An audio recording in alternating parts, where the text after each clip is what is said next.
Good evening. I call to order the regular meeting of the Lakewood City Council, November 14th, 2016 at 7:42 p.m. Will the clerk please call the roll? Paul. Here. Wickman. Vincent. Here. Roybal. Here. Harrison. Here. Johnson. Here. Shakti. Here. Abel. Here. Coop. Franks. Gutwein. You have a quorum. All right. Thank you very much. Thank you to everybody who's joined us this evening. It's nice to have you here, and we have a great couple presentations and a nice way to honor some of our employees here who are with us tonight. So the clerk will please read item 4. I'm going to jump back and I'm going to do the most important thing first. My apologies. I'm a little discombobulated after our previous meeting. Stand for the Pledge of Allegiance. Remain standing for a moment of silent prayer, please. I pledge allegiance to the flag of the United States of America and to the republic for which it stands, one nation, under God, indivisible, with liberty and justice for all.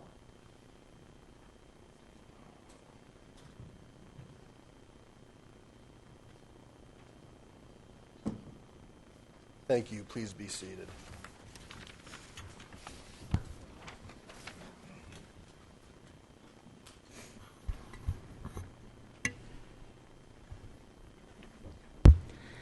Item 4, Proclamation Veterans and Reservists Appreciation Day. All right. I'm going to invite our Chief Probation Officer, Scott Hefty, down. I know he likes to come down here.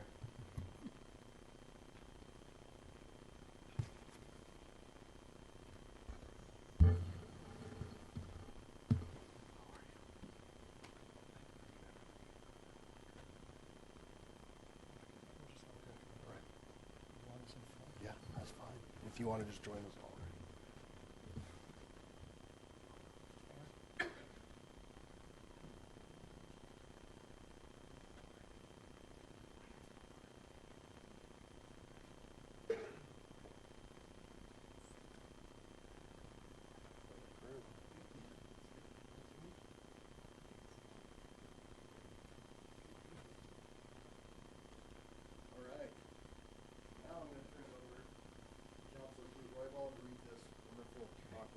This is our proclamation.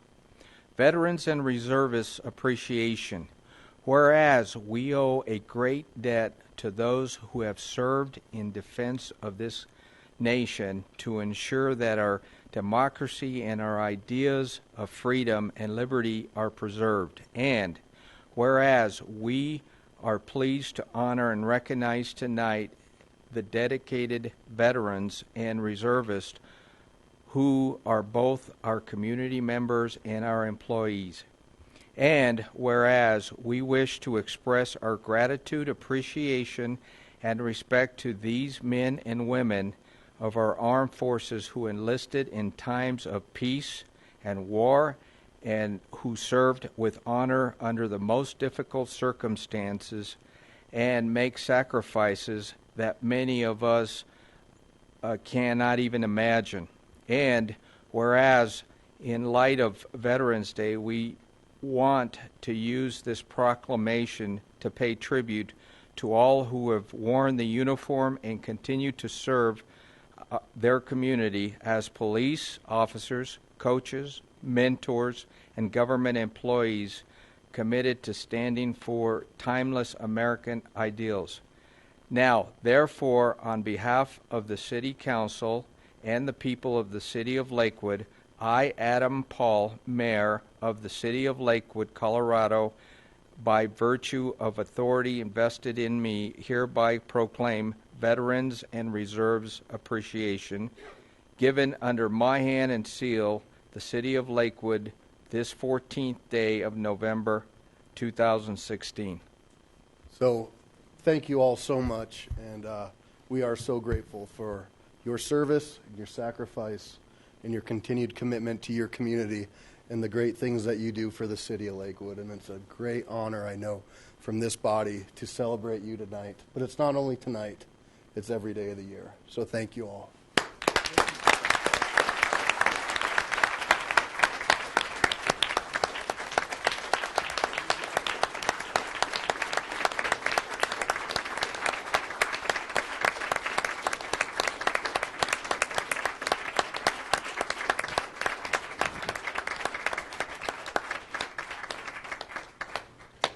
Mr. Mayor, can I suggest that each one of them introduce themselves and what department they work with?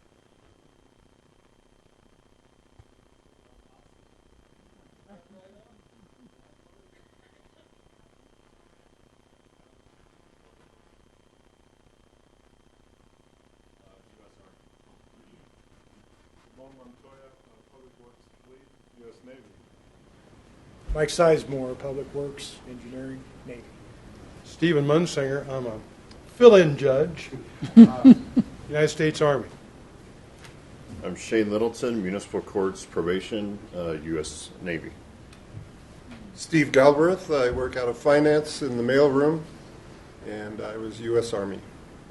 Marcelo Rainero, I am with the Lakewood Marshals, and I was in the U.S. Army. Gail Spencer, Lakewood Police Department, and go Air Force. Jamie Cardenas, Lakewood Police Department, United States Marine Corps. Tom Sebastiani with the Police Department and United States Air Force. Linda Allison, Lakewood PD Records, U.S. Army. Thomas Voss, U.S. Navy, Lakewood Marshal's Office. Scott Hefty, Municipal Court, United States Army. Army.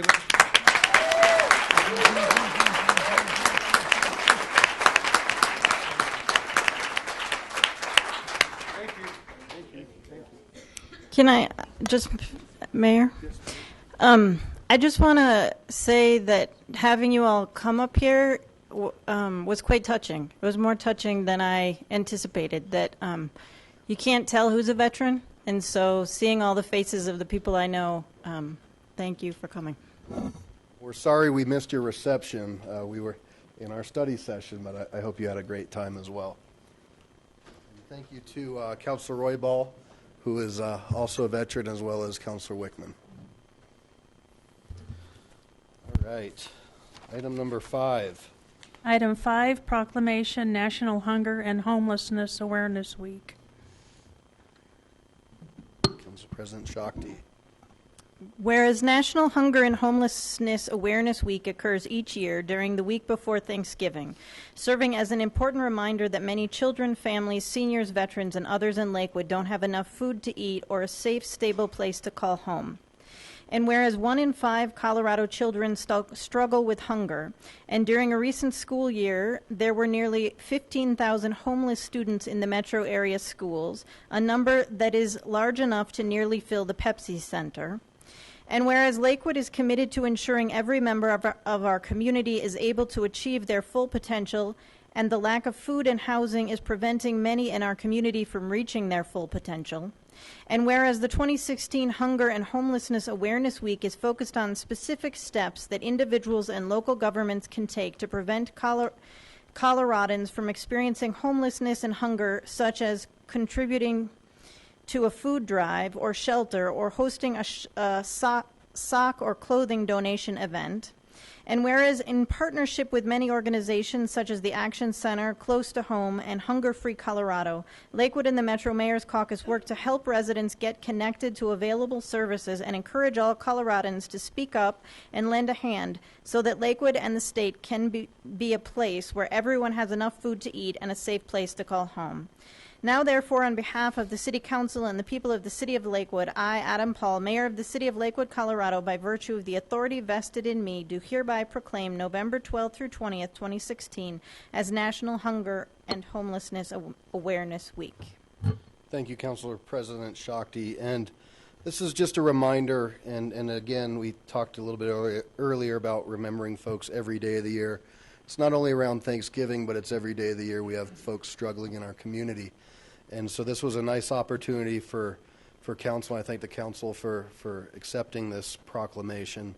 But to give a reminder, and if you are able to give back, and we have some great resources, and the Metro Mayors are putting together a sock drive. So if you want to drop some socks off to the clerk's office, you certainly can. Or if you want to just drop them off to the Action Center.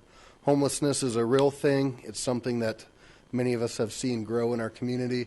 We had kind of a homeless outreach dinner a couple weeks ago. Some of the council members were able to come and join that conversation. It's a conversation that we are going to continue to have, and not an easy answer for it, but we have a great community who cares. So thank you for having this, and let's get some folks some socks.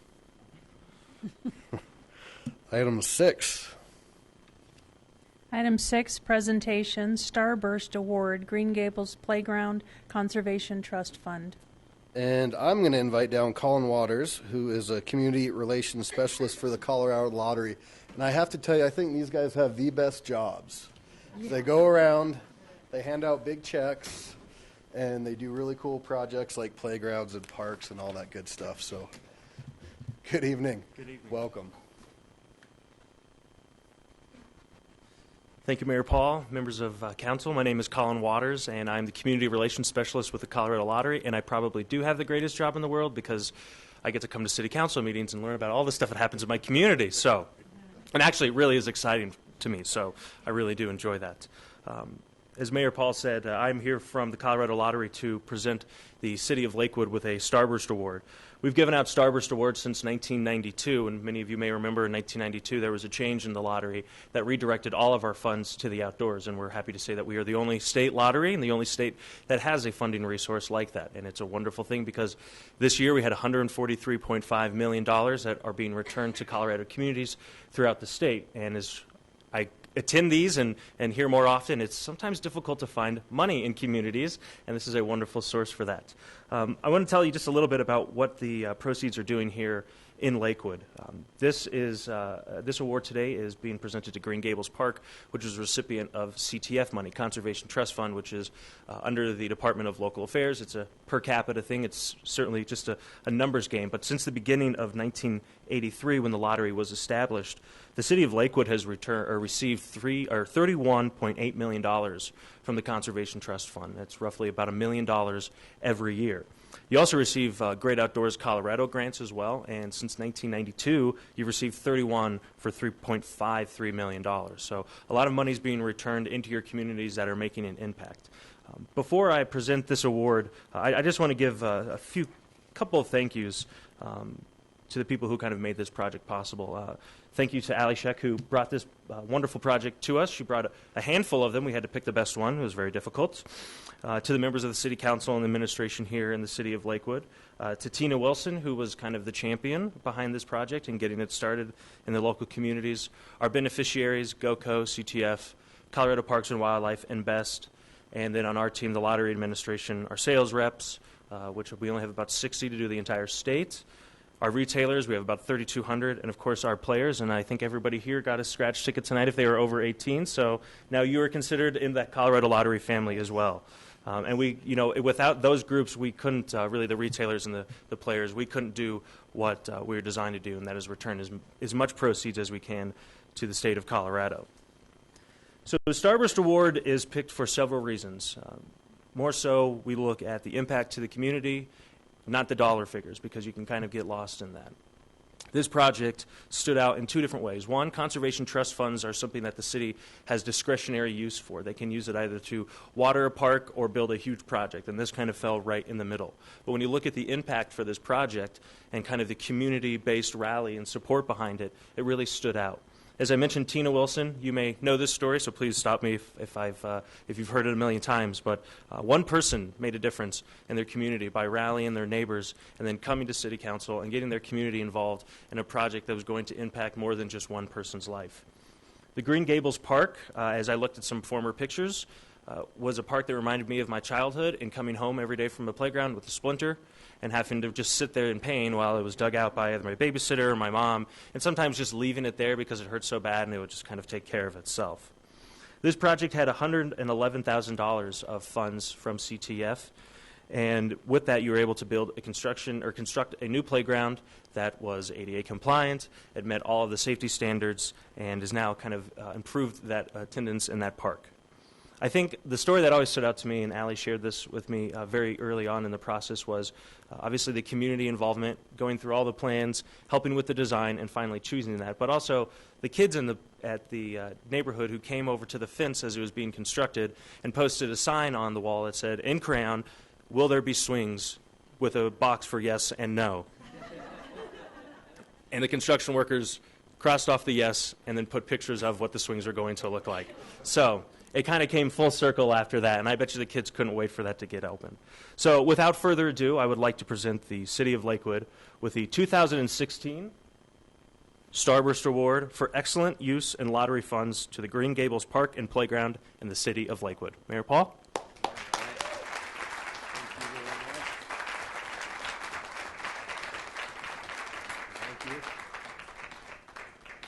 And for those who don't know what it looks like now,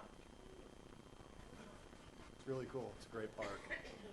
Well, thank you very much. It's a great honor, and it's a great tribute to our wonderful community and community organizations, as well as our city staff for their hard work. So I love it.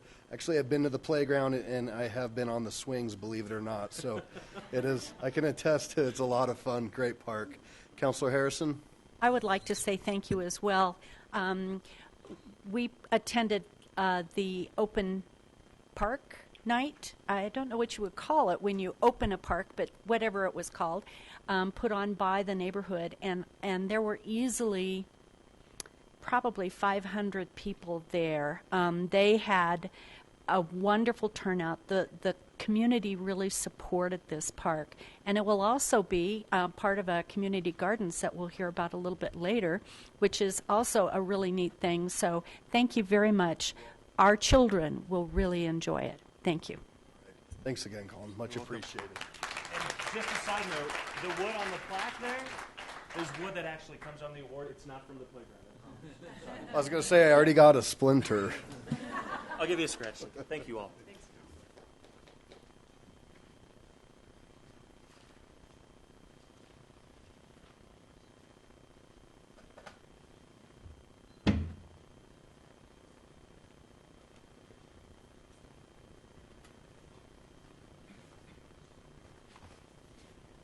All right, next on the agenda is public comment.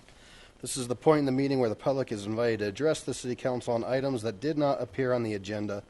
All comments should be directed to the City Council. I'll ask all in observance to respect the decorum of City Council chambers, refrain from applause or audible support or discord with the speaker. There is a 3-minute time limit, and you'll see up here the indicator lights on the lectern will glow yellow after 2.5 minutes, red when your time is up, and I will politely try to wrap you up. With that said, I know that there's some folks here tonight who do want to speak about something that's going to be under general business. So I will welcome comments for presentation or comments about ACIC recommendations for the community garden at this point. And then we'll withhold public comment on ordinance number 12, which is amending the chapter of the liquor code. We'll have a special public hearing on that. So I will open public comment. And first on the list, I have Gene Arnold, and I know you wanted to speak on item 13, but again, this is we'll take care of that right now. Good evening. Welcome. Thank you, Council. Jean Arnold, I'm the lay leader from Green Mountain United Methodist Church, and I'm going to have my people stand who are here in support of the Green Mountain United Methodist Church Community Garden. We have been walking down the garden path for about 18 months, so to get to this podium is a pretty exciting thing. We started by doing a tour of community gardens throughout the metropolitan area. Our Reverend Paul Murphy Geis has been on the steering committee for the Lone Tree Community Garden at their church, or not at their church, but at the local school there, and is very familiar with the community garden there and the process. This Thursday, we will be meeting with the executive director. Our site has been chosen by Denver Urban Gardens for consideration. The executive director, we made it through their number of their levels, and he'll be walking the garden. We've got about a 10,000 square foot area for the garden, and they require at least 3,000 to 3,500 square feet, so we're well suited for that. The other piece of our garden is that we are very accessible off of Cedar Drive. We're also accessible to Section 8 housing, which makes our site particularly unique compared to schools. We have a number of the families and children in that area involved in our local youth group. A lot of them come because they can get a meal in the evening, and so food is scarce. So Mayor Pro Tem, Mayor Paul, just listening to the resolution that just passed on homelessness and feeding people, that is really what we are about. We're also part of the co-op in our area for the High Plains Co-op. We are the delivery site for the Green Mountain area for farmers, farm to table. I noticed that one of the outlines that you had in your study packet was really specifically looking at farm to table. That was on page 4 of 18 of your study. And we are right there with that, so that would be something that we could bring to the table, if you'll excuse the pun. So we would like you to very much consider our garden. It is a great honor to be here tonight. And we have currently on the wait list 50 people for the Ute Trails Garden. So I think there's plenty of room in Lakewood for Green Mountain, for Foothills, for looks like you've got South Lakewood potentially on your list, but you also have a great deal of support and community involvement. We're very diverse. We have HOAs come and meet in our facility, Boy Scouts, AA, the Rocky Mountain Symphony. So we're already very connected with our community and super excited. So if you have any questions about the community garden, I'm welcome to answer any of those for you. I have given you a map to kind of show you the difference between public, which would be the orange, the kind of fuchsia color are the two that are under consideration right now in our area, and then you'll see the green are private. We would look at ourselves as a public-private partnership. We're not viewing this as a private garden. We want it to be a public garden under Denver Urban Gardens, with us as a real estate attorney, with me working out the real estate piece so that Denver Urban Gardens and access is there for public as opposed to private use. So that is our focus. Fantastic. Thank you. Thank you for your consideration of our project. We appreciate it. Thank you. Thanks for coming out. And thank you to the Green Mountain United Methodist crew over here. Feel free to hang out with us for a while if you'd like. Ms. Peterson, I think you want to speak on the ordinance, so is that correct? Well, we'll have a separate public hearing. I just want to make sure that was... Okay, absolutely.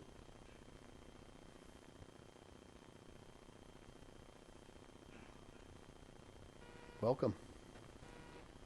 Mr. Mayor, Council, as you know, I represent Las Fuentes, and they're seeking regard to their application for a liquor license. The Colorado Revised Statute, Sections 1247, 313D1, prohibit a liquor license to be issued when the location is within 500 feet of a public school. However, subsection D3 authorizes the governing body of a municipality, which you are, to eliminate the distance restrictions of a particular class of license. A restaurant liquor license is a different class than one for a liquor store, which is the basis of our application. I began contacting the city in June. I have called the city. I've sent a letter to each of you. I spoke during the public comment section of a prior meeting. The one response I received was from the city attorney, Tim Cox, stating that the city council did not have the legal authority to grant such a request. While I appreciate his interpretation of the law, my interpretation is that not only does the council have that authority, they are the only body that does. On August 11th, I sent a certified letter, again asking for your consideration of the issue. A week later, I was informed that the matter would be on the agenda for tonight's meeting. 2 months later, on October 21st, that statement was retracted. I was informed by the city clerk the matter was being forwarded to the Advisory Commission on Inclusive Community for further study, and that I would be contacted by the commission. It has been 3.5 weeks, and I have not been contacted by the commission. That commission is charged with the responsibility of providing recommendations to City Council regarding policy items. Apparently, their next meeting is on Wednesday, and this issue was placed on that agenda. I was never informed, and so it's difficult to present a case at a meeting I am not aware of. The other issues on that agenda that evening are bike education and dog parks. Given that the issuance of a liquor license is codified in the law, it is not a policy item. It is a legal issue. With all due respect to members of that commission, a legal matter cannot be analyzed thoroughly by lay people. This is significantly more complicated and important than dog parks. It may appear to some that you are passing this matter on to a small commission because those meetings are not televised, and the odds of your constituents knowing what your decisions are will result in the demise of a successful 15-year-old small business is minimal. They will also not know that the reason the restaurant was forced to move was because you rezoned the property from commercial to multifamily in order to make way for the property to be demolished and replaced with a large apartment building. This is a public matter, Your constituents deserve the opportunity to watch you govern and review your decisions. Government is intended to be transparent. This is the only way your constituents can make an educated, informed decision when they are in the voting booth.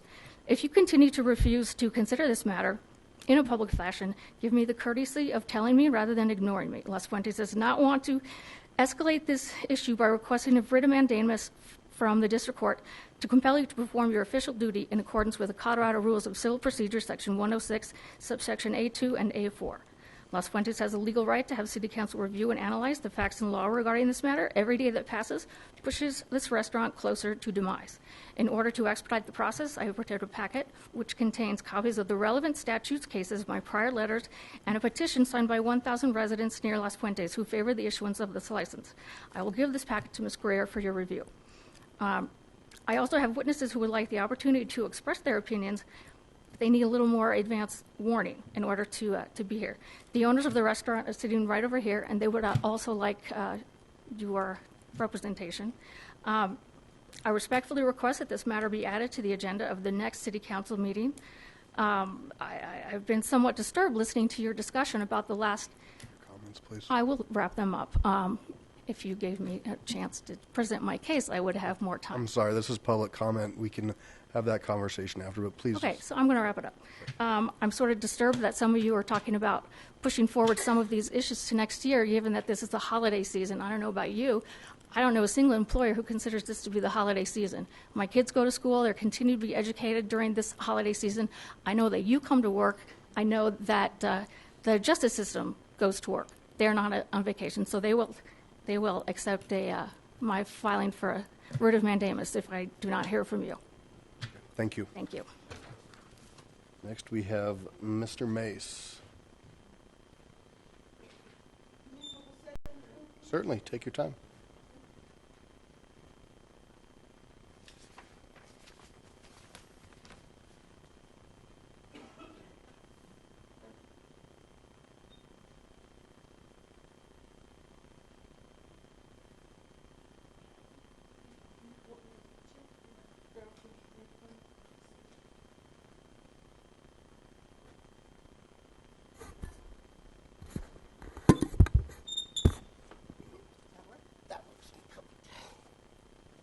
Good evening, James. Welcome. Good evening, Mayor, City Council members. I'm here tonight on a major concern. I have noticed the Hells Angel motorcycle group is banned in my area. This is a major concern with a couple of bars in my area. Now, Lakewood Bar and Grill isn't doing anything about any problems in their bar. I have spoken with Commander Hebner, and I have spoken with Chief Nagaski as of tonight. This is something that I think City Council needs to take a strong hold on, because this motorcycle gang is going to get somebody hurt. Not just people that are able to walk, but these people are making fun of people that are in my community, wheelchairs, walkers, you name it, they're there. So I have spoken with both Commander Hebner and Chief Nagaski, and I am asking Council to take a hard look at maybe temporarily shutting Lakewood Bar and Grill down. Thank you.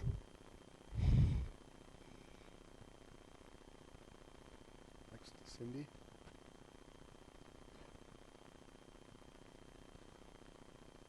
Good evening. Welcome. I'm Cindy Goff. I live in Ward 4. I don't really have a complaint. I don't have a problem. I just had some observations, and it seems like they fit in well since we won the Park Award. I saw your letter in Looking at Lakewood where you talked about police, parks, and potholes. Well, 2 out of 3, I think we're doing great, police and potholes. But parks, 25% of the city is park. I got that from city staff. The city of Lakewood is 43 square miles, so that's a little over 25,000 acres. If you add together Green Mountain Park, William Hayden Park, and Bear Creek Lake Park, that's 5,000 acres. That's 74% of your parkland in the city. And so, I mean, there's your big bulk. And the other 26% is spread all over the city. If you look at your city park map, if you look, it's mostly south of Alameda. You get north of Alameda, there's not much there. You get north of 6th Avenue, there's just these little tiny square, there's like hardly anything there. And if you go east of Kipling, it's the same thing. It kind of you get east of Garrison, and it becomes almost a park desert. The city has so much growth and so much high density. Where are people in all these high densities just to get out and see some green in their neighborhood? If you go over to Belmar, there's all those condos, all those apartments, and there's one little square green area in the middle. It looks like if everyone came out of their apartment and stood there, it would be shoulder to shoulder of people.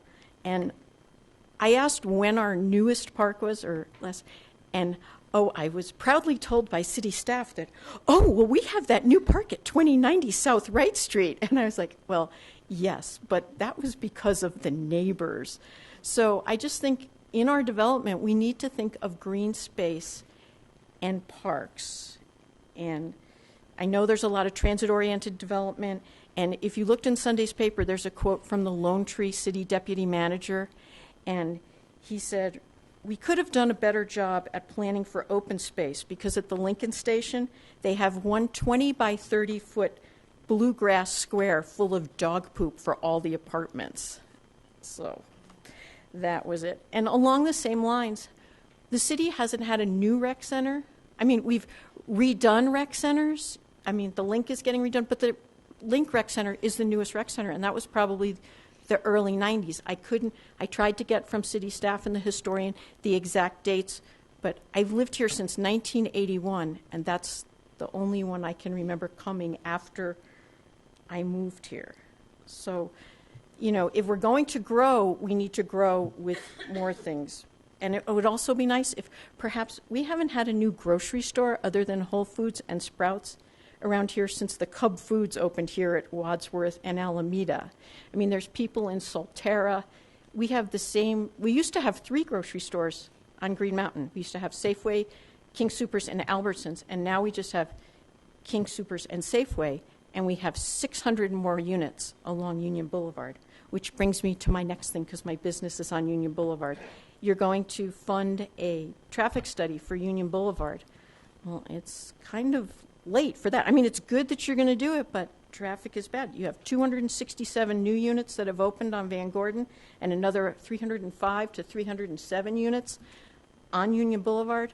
Those people are going to have cars. It can take me 25 minutes to drive the mile from my house to there. And I watched the planning website, and I saw that in Planning Commission or planning stage, there's another hotel going to be at 140 South Union Boulevard.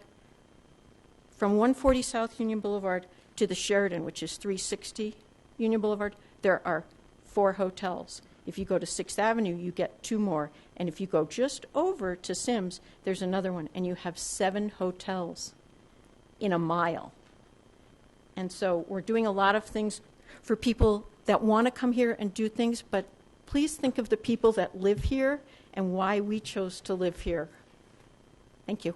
Thank you. All right, that exhausts the public comment roster. Anybody else in chambers wish to speak? Seeing none, I will close public comment. And certainly we take our parks very seriously. We have 101. We did just buy some new parkland to expand the park, but you make some great points as to us continuing to look at that inventory. Playgrounds is another thing this council's really tried to start to look at, replacing playgrounds along the way. And we do still have 3 if you count Natural Grocers. So we still do have 3 up in Green Mountain, but thank you for that. And Ms. Peterson, I appreciate the comments, and I don't think there's anybody on this council that's trying to not produce or do what their job is to do. The idea was to get a plan so that we don't just pick and choose who is allowed to be exempted from a liquor license and not. So the reason why our ACIC is taking a look at it is to see if there's a better way to do it rather than just having a restaurant come in here or there and try to really create a policy for how to do this. And I'll defer to Mr. Cox as to the legality and where we're at. Well, thank you, Mr. Mayor. Just a quick clarification on that. Excuse me. My interpretation of the statute and what I conveyed to Ms. Peterson is that a governing body like yourselves can decide to eliminate or shorten the distance restriction, the 500 feet from schools, for all classes of licenses. And you know there are a number of classes of liquor licenses, including retail stores and restaurants and taverns and so on. So you can eliminate or shorten that distance for all classes of license or for any class or classes of license. It's a legislative act to change the city's law to say from this point on, restaurants shall not have to be 500 feet from a school. That's the kind of thing you can consider. I'm not aware of any sort of quasi-judicial individual applicant saying, I want to be exempted from that. And I think you can understand why that would be difficult to carve out an exception for one restaurant while other restaurants would not have that same benefit. And then if you give the exemption for all in the same category, you have to keep in mind that every restaurant license would be affected by that, and every school would be affected by that. So that's the difference. It's not that it can't be pursued, it's that it's a legislative action by the council rather than an individual application. So thank you for that. And to the folks at Las Fuentes, I know there's a lot of folks up here who support your business, I being one, and we appreciate your business and we want to see you succeed. It's just trying to find that balance, like our attorney said, to change the policy altogether rather than just piecemeal for an individual location. Councilor Wickman? I see an inconsistency here that bothers me. On the one hand, we're talking about something as important as Rooney Valley, and we're getting it tonight, and we're supposed to act on it within a month or two. This liquor situation is important too, but we've had this for months and months and months. And I'm wondering, why is the wheels going incredibly slow for that, but then when something really big goes on, we can get it done within weeks? I see a discrepancy there that bothers me. Councilor, per my comments, this is not a situation where there's an individual application that gets filed and then gets processed through to the city council. We've advised the restaurant's attorney that that's the decision that the city council has to make, is a legislative decision. Nobody's sitting on an application waiting for it to happen. It's not, in our view, it's not the right form of request. Well, but my point is, why isn't staff coming with recommendations to change the rules, have a study session, do something, acting upon it? We're talking about general legislation, but we've had no action at all on the general legislation for liquor. And so again, my question, we've seen this coming, we've seen a question, why haven't we been doing some study sessions and getting the ball rolling? Council has not directed us to undertake that process. We haven't been asked to look at the options, to bring them forward, and it's not up to staff to unilaterally propose that the licensing rules be changed. If that's something that the city council wants us to look at, we'll certainly come back with a report and a recommendation. Well, I think we need to act expediently on this. I mean, taking a month or two to study something is fine, but the ball has been rolling this whole time. We've been wasting way too much. We should have studied this a couple months, during the summer, and we should already be done at this point. So I think we need to get on it. So, and I appreciate that, but I do believe you were copied on the same correspondence, and I didn't hear anybody say that we need to have a study session on it. The idea is what you're opening is significant in that you're looking at changing the threshold for alcohol serving establishments within every school in the city of Lakewood. So that was the reason why we asked the ACIC to take a look, see how other communities, see if there's a process what a good process would look like, and that is being undertaken. Councilor Roybal. Thank you, Mayor. That being said, and respectfully said, what can we do as council to move forward on this process? I think that the ACIC is going to be, and Ms. Greer can chime in, is going to be looking at this and providing us with a recommendation. Yeah, they were provided with your assignment. I believe it was last Wednesday, actually, given to the Civic Awareness Committee to look at. And they're taking into consideration, just as you said, all of the schools, all of the liquor licenses, whether you want to keep the 500 feet or shorten it. They really are looking across the board. We heard about different types of liquor licenses. I heard it anecdotally from some of you that certain type of licenses may want to be excluded from that, thinking that the service to minors is not an issue. So ACIC has been directed to look at what the state has as far as all of their what's the word I'm looking for? All of the fines and et cetera that have come to each of the liquor establishments here in the city, so they'll know, so they'll have a better understanding of it. Do we have a timeline on how we're proceeding? We do not. Okay. Would it be wise for us to inquire what would be the timeline for ACIC to get back to council? Councilman Roybal, I can certainly ask them. When you're dealing with volunteers, most of them have full-time jobs, and they're doing what they can to pull it together. I can let them know that you want this to be rushed. However, also know that 500-foot requirement has been in the code since 1987. I understand. We want to move the process forward. So that's why I'm asking. Certainly. Okay. Councilor Shakti.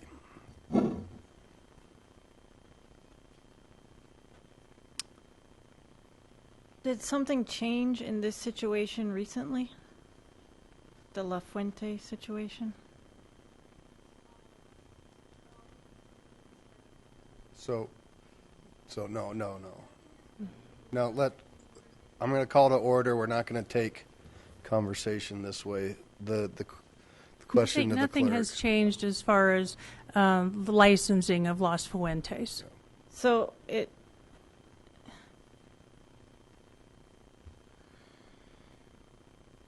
Councilor Shakti, it's an unfortunate situation. That location has struggled throughout its history because of its location next to a high school.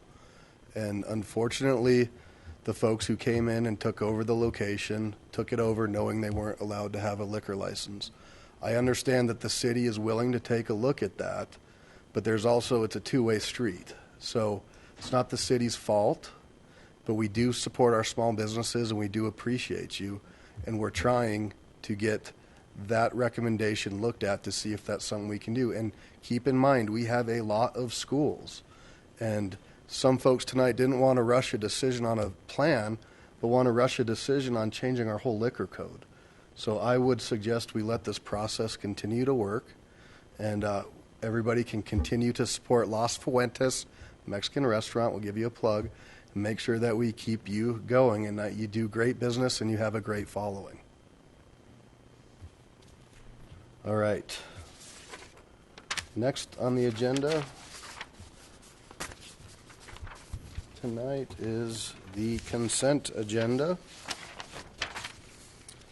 And the consent agenda, use of the consent agenda has been made to expedite council action. It contains both resolutions and first reading ordinances. Resolutions are items of routine nature. Members of the public will have an opportunity in a moment to comment on any of the proposed resolutions.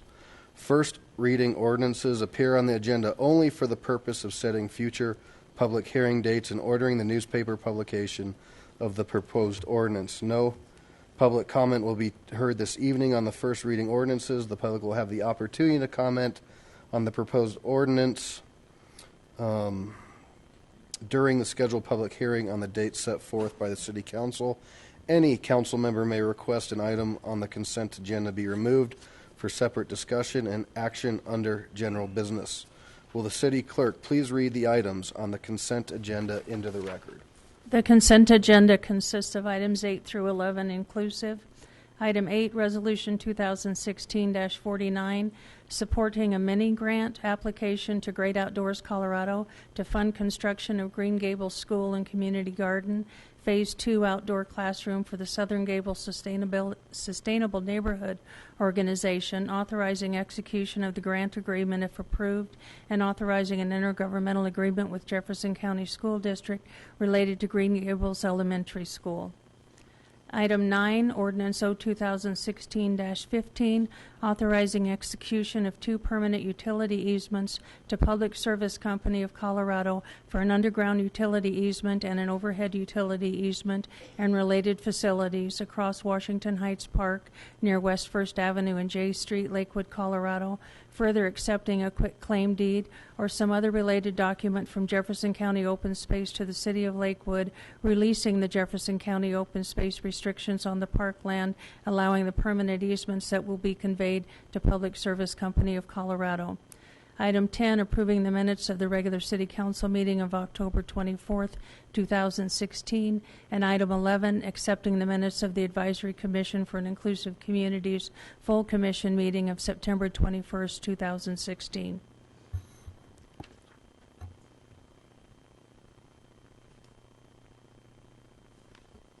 Mayor Paul, I move for approval of the council minutes, for acceptance of the minutes of boards and commissions, order all ordinances introduced on first reading to be published in the Denver Post with public hearings set for the date included in the ordinance, and for adoption of resolutions, all of which are included in the consent agenda items introduced into the record by the city clerk. Second. Right. We have a motion and a second. I'll now open the public comment period on resolution 2016-49. Is there anybody in chambers who wishes to speak? Seeing none, I'll close public comment. There's a motion and a second. And Councilor Franks.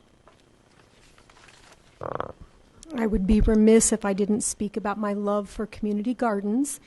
I was one of the founding kind of steering committee members for the Ute Trail Community Garden. Met one of my really good friends, Laura Stevens, out in the audience here. Community gardens are so great for just the nutritious food, the camaraderie, the friendship. It's been an amazing experience, and I hope that this really comes to fruition and you guys have as much fun in your garden as we've had in the Ute Trail Garden. Well said. It's a beautiful garden too. Anybody else? All right. Please cast your votes.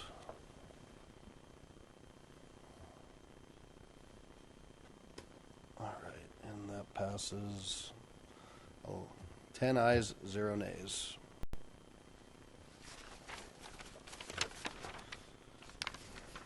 Clerk, please read item 12. Item 12, Ordinance O 2016-14, amending Chapter 5.38 of the Lakewood Municipal Code to incorporate Chapters 5.39, 5.40, and 5.42 thereof, adding new sections 5.38.030 paren B paren 6 and 5.38.160 thereto, and repealing Chapters 5.39, 5.40, and 5.42.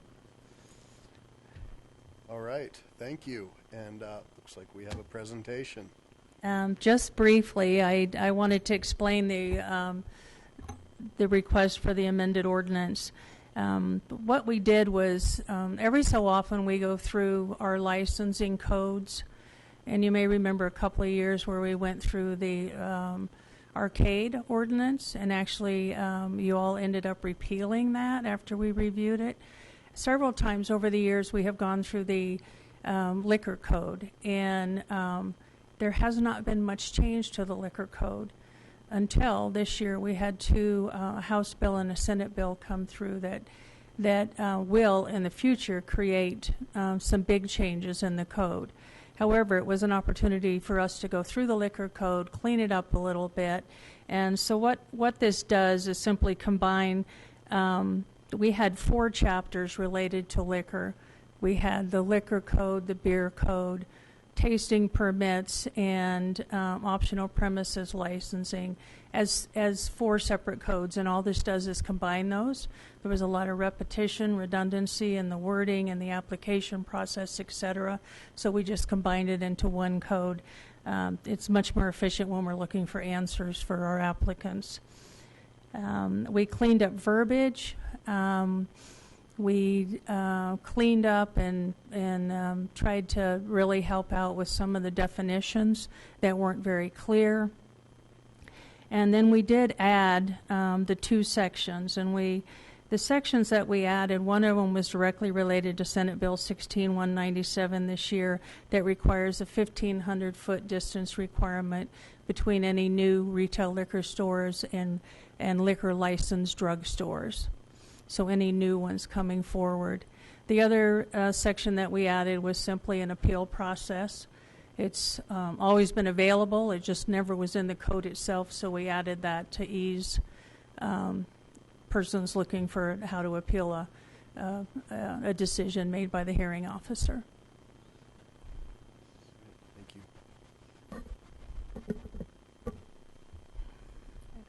No, I'm going to now, well, let's ask if you have any questions for Ms. Greer, and then we'll go to public hearing. Ms. Harrison? You had mentioned, let me see if I remember the title, drugstores that also sell liquor. Is that one of the... Liquor licensed drugstores is a type of license. Okay. Do we have any of those in Lakewood now? We do not. Okay. Thank you. Okay. I will now open the public hearing on ordinance 2016-14. I don't have a sign-up roster. Anybody in chambers wish to speak pertaining to this ordinance? Seeing none, I will close public comment and ask for a motion.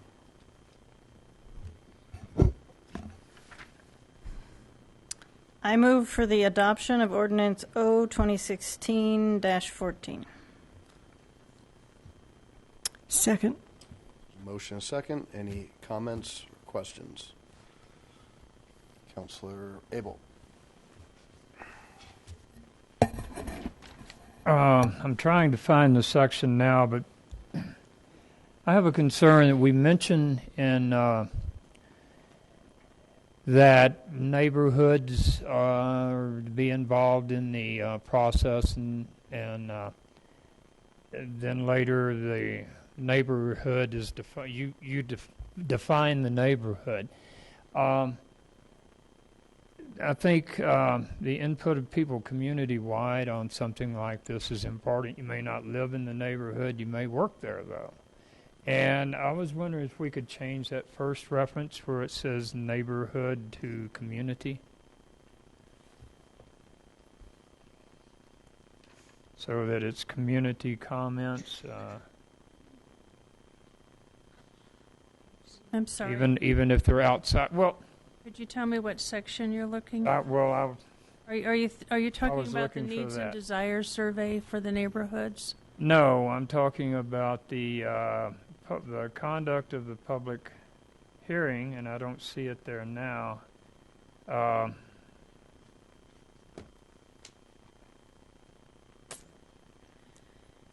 Public well, I hearings. prefer hard copy to digital. The public hearings are posted and open to the entire community. Is that? They are, but in this case, it referred to neighborhood participation or neighborhood involvement as opposed to community. And there was a case, I believe it was a Starbucks over at Jewel and Wadsworth, where the fellow representing the applicant, the attorney I guess he's an attorney, representing the applicant, urged the hearing officer to reject petitions that were submitted by a community member and their neighbors because they lived outside the notification area. And that's the cause of my concern. I don't know how the hearing officer ruled on it, but that statement that, these folks, their petition's not to be considered because they don't live within 300 feet, that's a concern. So the needs and desire surveys are required by the state. Oh, no, we're talking two different things. One was and the neighborhood surveys. You're talking about the neighborhood. I'm talking surveys. about a group of neighbors that put a petition together and submitted it as the neighborhood's position on it, and or as the community position on it. And the hearing, the attorney representing the applicant tried to have it ruled out because those folks didn't live within the 300 feet. I know the needs survey, and I know that it is more of a, don't you think this is a good idea, than a true survey, but that's how it's done all over the state.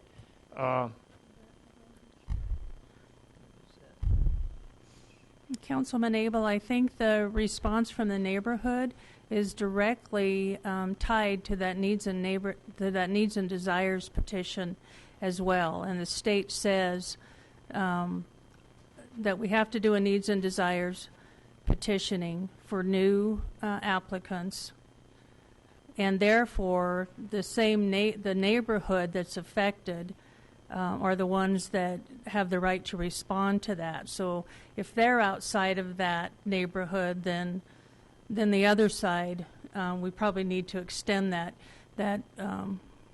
is it half mile? I have two examples. Half mile radius from the location.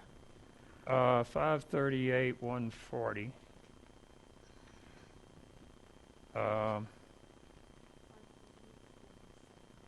47, I'm sorry. Well, on the other hand, there's 538 140, which says it's either G or 7. I guess we're making it 7 now.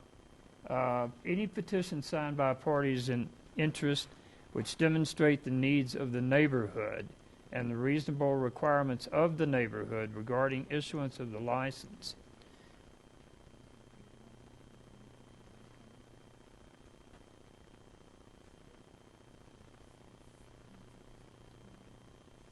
Regarding the issuance of the license. That pretty much limits petitions to folks that you notify. And my concern is if you don't live in the neighborhood but you work there, you could start a petition, certainly have an interest. People that live 5 miles away but drive past this establishment every day and are, often dodging inebriated drivers. If so, that's. I think they have the right to join in and circulate petitions. So, I just think using the word neighborhood limits. I think we use the neighborhood because it's a defined area. I understand that, but I don't see why we define the area. I think issuance of liquor licenses are a community-wide concern, or issue, not necessarily a concern. The state statute says that we will define that neighborhood, and if you wish to define it as the entire city, you can certainly do that. We can't just say community instead of neighborhood? Well, it has to be a defined neighborhood according to the state statute. Okay. So somebody who lives in Denver but works next door to one of these establishments can't comment or can't circulate petitions. Pardon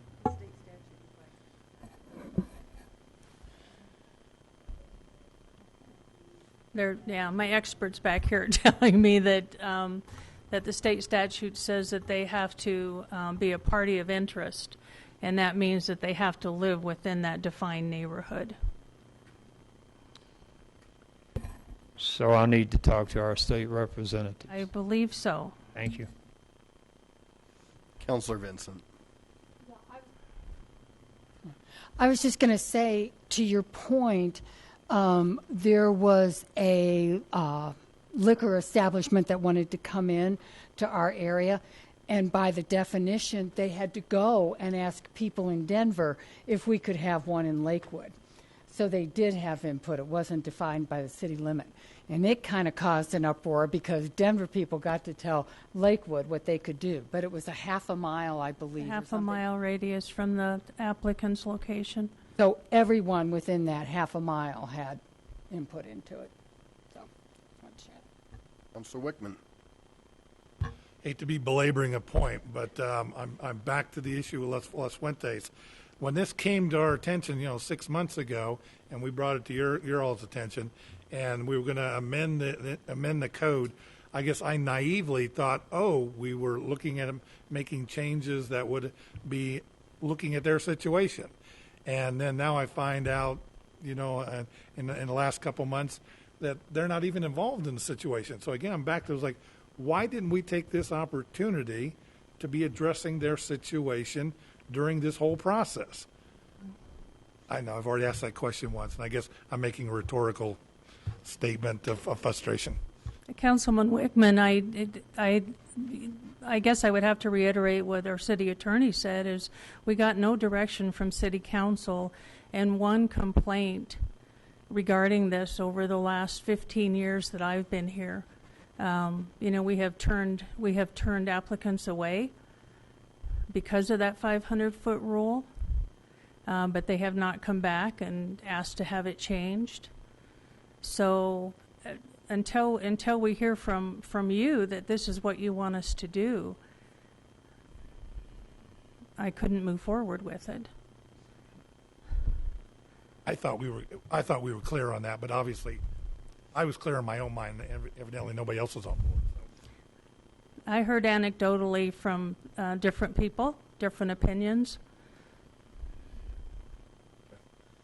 Thank you. So there's a motion and a second.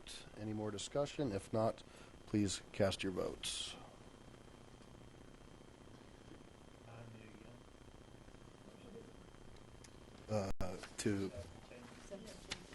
Yep. All right. So that passes 9 ayes, 1 nay, the nay being Councilor Wickman. All right. We'll move into item 13, general business. We're almost to community gardens. Our first presentation tonight from the ACIC is going to be diversity on boards and commissions. And Ms. Samantha Larson is going to be giving us a presentation. Welcome. Thank you.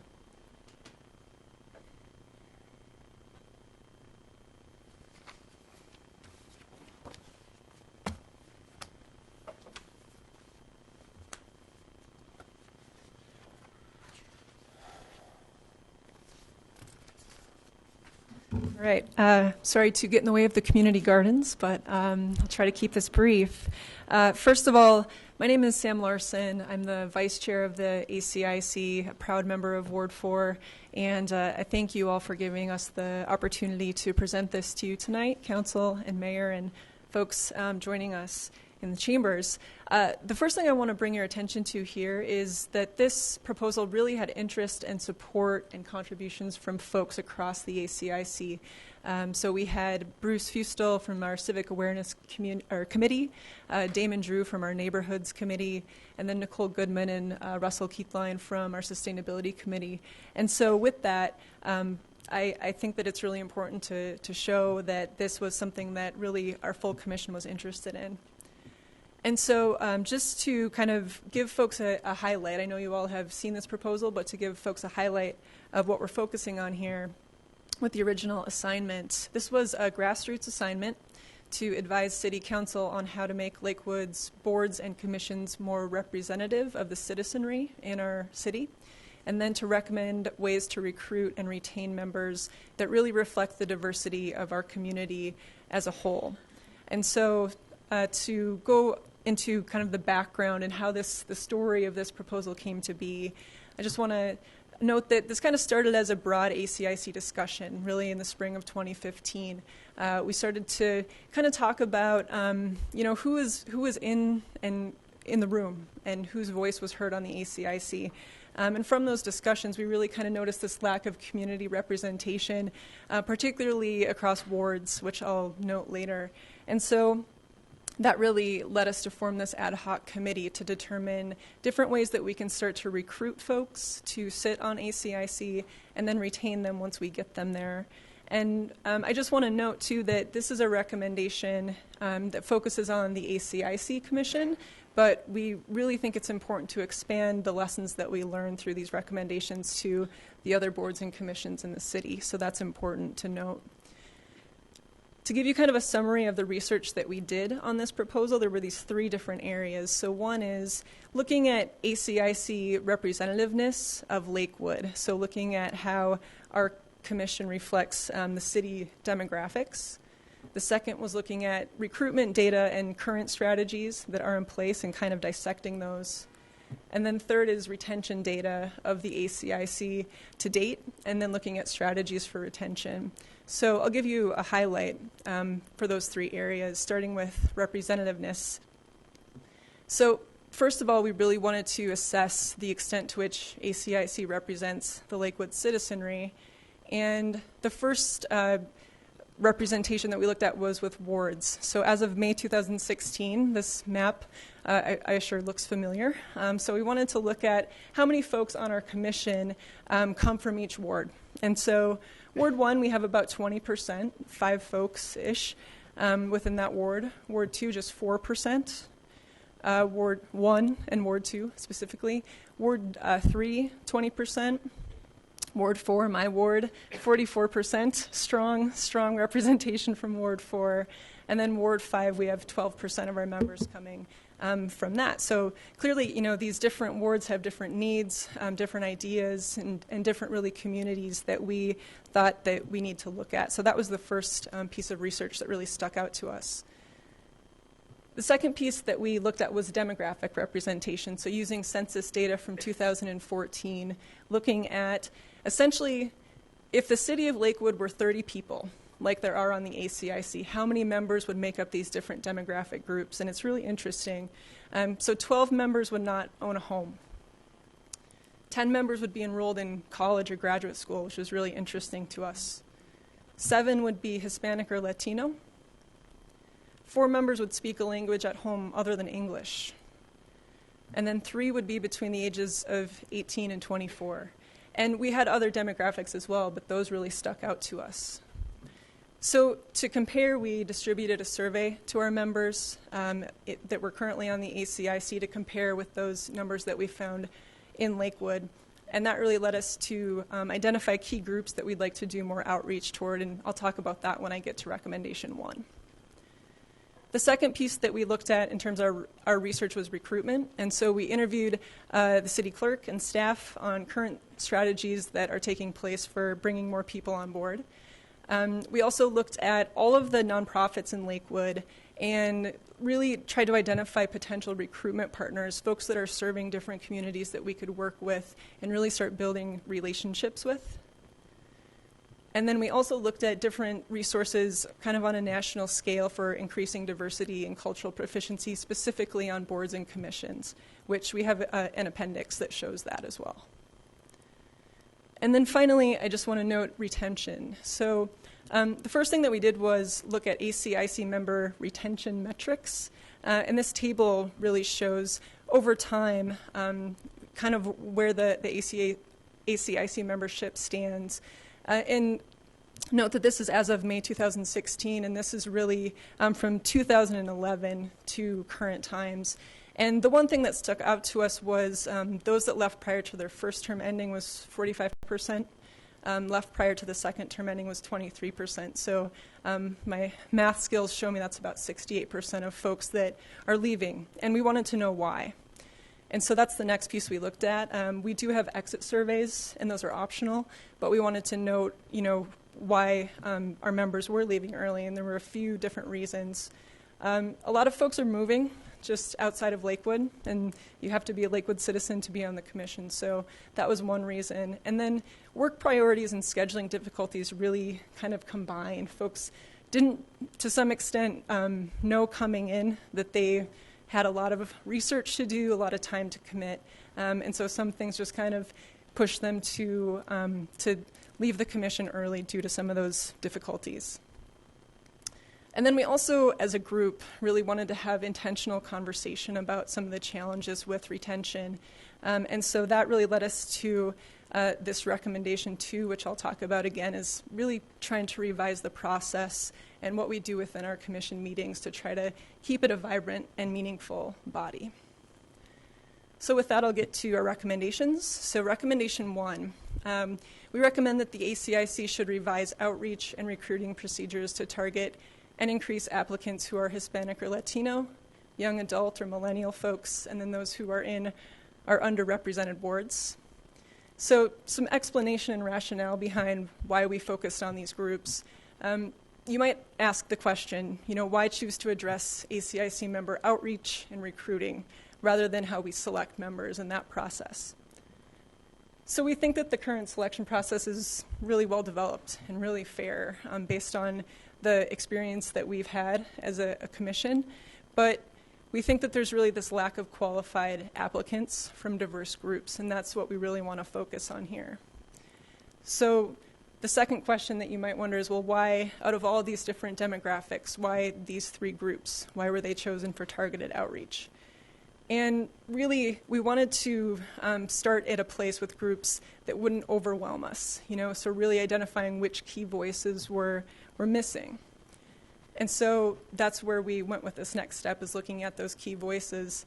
And to give you an idea of the survey that we distributed, so the key finding here is that in the census, the city of Lakewood is about 22% Hispanic or Latino, and we have no members that identify as Hispanic or Latino as of our survey. In terms of age demographics, 9.5% of Lakewood residents are between 18 and 24, and then 0% of our commission at this time is between 18 and 24, which is really important. I think that also it's critical to note that actually 82% of us are over that 35-year mark, so millennials are definitely a minority among us. And then back to that ward representation, so I just wanted to note that again here. Really Ward 4 has characteristically been really robust on our commission, but the other wards, there's to some extent a lack of representation, so that's something that we think is really important to address. So specifically for our outreach and recruitment process for our recommendation, first we want to build partnerships, and so we recommend that ACIC members and ambassadors start to work with a list of organizations that we've identified that serve these specific target groups that we've provided in Appendix E. The second part of this is inviting speakers that aid in recruitment efforts, so specifically at least 2 speakers that come from these organizations that we can start to begin to talk to about bringing people on board that can really give voice to these underrepresented groups. And then we also recommend that data is collected, so adding a voluntary piece to the application form for different demographics such as race, ethnicity, gender, to name a few, so that we can kind of evaluate representation as needed. And if the efforts that we propose here don't lead to greater representation, potentially looking at other resources that we've identified in Appendix F that could take another step toward these goals. Okay, for recommendation 2, we also recommend that ACIC should broaden, deepen, and invigorate discussions to make ACIC participation more meaningful and encourage higher retention rates. And so the first thing that we think is really important, and I've been on ACIC for 3 years, and the city clerk and staff, Ethan, have worked very hard to ensure that our experience is very meaningful. Ward tours that we've been on with all of you have been really wonderful. We have planning sessions, and it's really been it's been an amazing and meaningful experience for us, but we think we can do more. And so there's kind of this enduring need for more discussions about key issues important to both the city and the members of ACIC, and so we want to intentionally focus on that. So we do some team building activities, but we want to focus on enhancing that. We have strategic planning sessions, but that could be expanded a bit. And then also increasing public input, so that's something that we're looking at as well, is reaching out to the community. So in terms of our specific retention strategy, we recommend that we add brainstorming sessions to full commission agendas. This is something that we've started to experiment with, and it's been met with a really positive response, and so that's something that we want to intentionally focus on more. And then finally, For recommendation 3, we also recommend that ACIC continue to enhance representativeness through strategic actions as determined by the Ad Hoc Volunteerism Committee. And so this committee was recently formed to study best practices to promote volunteering. It's chaired by Bruce Fustel. This came out of our planning session held last spring, and it has a lot of excitement on our commission, and so we really see this as essentially a really logical focal point to continue this work and really continue this energy and momentum of the diversity committee. So again, just to reiterate that, to continue to study and incorporate representativeness in volunteer recruitment and retention efforts. And with that, I thank you for your time and open it up to any questions that you might have. Thank you. Sam, thank you very much. And again, well done to you and your group. Raise your hand if you helped with Sam's over here. Nobody's waving? All right, there we go. We're shy. Every time we have you before us, it's better and better. And one thing I want to thank you, I went and met with the folks from ARC, and they said that you actually interviewed the folks from ARC, had them come out and talk about how can they better have some of their folks interact with the community. That was really cool. And then one thing I've noticed for a long time that we've lacked is a youth committee and not having good representation from our youth. So I appreciate trying to take a look at that and see how we can get some of our younger folks engaged. And we have a lot of folks that want to talk, so I'm going to start over on my left with Council Member Franks. Well, I definitely wanted to say thank you for all the work that you guys do. It is amazing. I am on the committee, the selection committee for new folks, and I think that we also kind of people who want to serve a second term. And I think the thing that was most illuminating to me was when folks talked about maybe the frustration of the long cycle for them to take their work and for it to turn into something meaningful.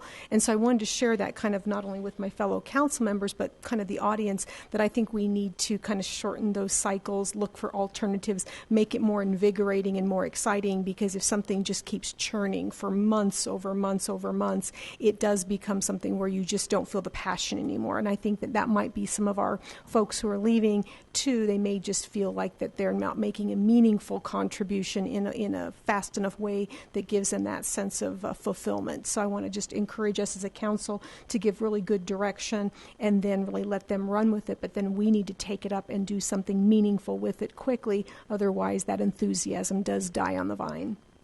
Thank you. Councilor Abel. I've had a couple of members, ACIC members. Oh, and thank you for what you do. I echo that. Y'all work hard and for very little return, except our appreciation. I've talked to a couple of members that would like to have more of an interface with council. When we send you an idea, they might want to come back and say, what do you mean by this? Or what's the time frame? Or are you crazy? Or whatever. But I think that perhaps we can solve that part of the equation fairly easily.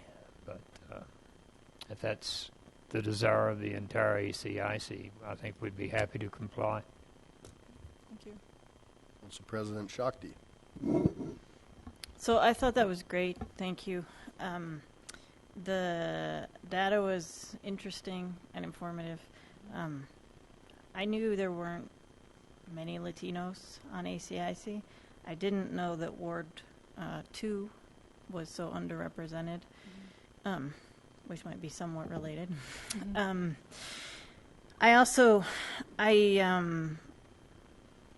It's interesting when you're talking about how to create more energy on ACIC, that part of where that conversation comes from is the energy that's there. And so, like the idea that you're doing this brainstorming and thinking outside the box, and then the focusing on volunteerism, which I think is an incredible opportunity to expand what's going on in our community. That I love that those are things that came from ACIC and that you guys are looking at yourself and how to be more what you want to be. So great. Yeah. Thank you. Thank you for that. Thank you. And can I just make a comment in response to some of this? I think that, one of the things that we're struck by many things, but one was the retention. And I think that one piece of that, Councilwoman Franks, is when you lose folks, then you bring more on, you have to get them up to speed, right? And so that's something that we really want to focus on very intentionally, is trying to continue that energy. And really, I think that working with the city clerk, it's been great to, we have been focusing and trying to get folks connected with a report of how the impact is happening, because sometimes that gets lost. And so we're trying to take that initiative as well upon ourselves to make sure that those of us that have been there are really bringing everybody on board and keeping them there. So thank you for those comments. Thank you. Mayor Pro Tem Johnson. Thank you, Mayor. Sam, that was a great presentation. And I appreciate all the time it took just to put the presentation together. Thank you, and thank all of the folks on ACIC for what you're doing and the time that you're giving. Actually, I think the time is a huge factor. I recently resigned from a state board of licensed professional counselors. The time is just over the top for me that it would require. So I can understand why, frankly, millennials don't have the time. I mean, they've got children and they're doing other things. I was just wondering if it would be worthwhile to do some outreach in Latino churches and go directly to some of the Sunday school classes and explain how valuable this is. Those folks that are going to those churches may be engaged.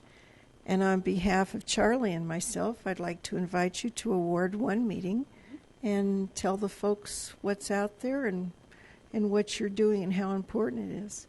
Thank you. Councilor Harrison. I was going to say, hallelujah, I'm so glad you're here. This is absolutely great to have a presentation from the ACIC to City Council. We don't get them nearly enough, and I'm thrilled that you're here. That's the best part. I was one of the inaugural people, I guess, a charter ACIC member. It was bloody the first year. Let me tell you, we had a lot of things that we had to learn and do, and hats off to you. We did have a youth committee at that point in time, and one of the things that I would tell you is we found the kids had a hard time committing to a full 3-year term. So one of the things we had to shorten the term a lot and make some accommodations for their schedule. But super job, and I'm so thrilled to see all of you here, and thank you for all the work that you do. We really value what you do. Thank you. Councilor Vincent. I too will thank you. I represent Ward 2, well underrepresented on ACIC. We have a lot of the demographics there that you're showing that are missing.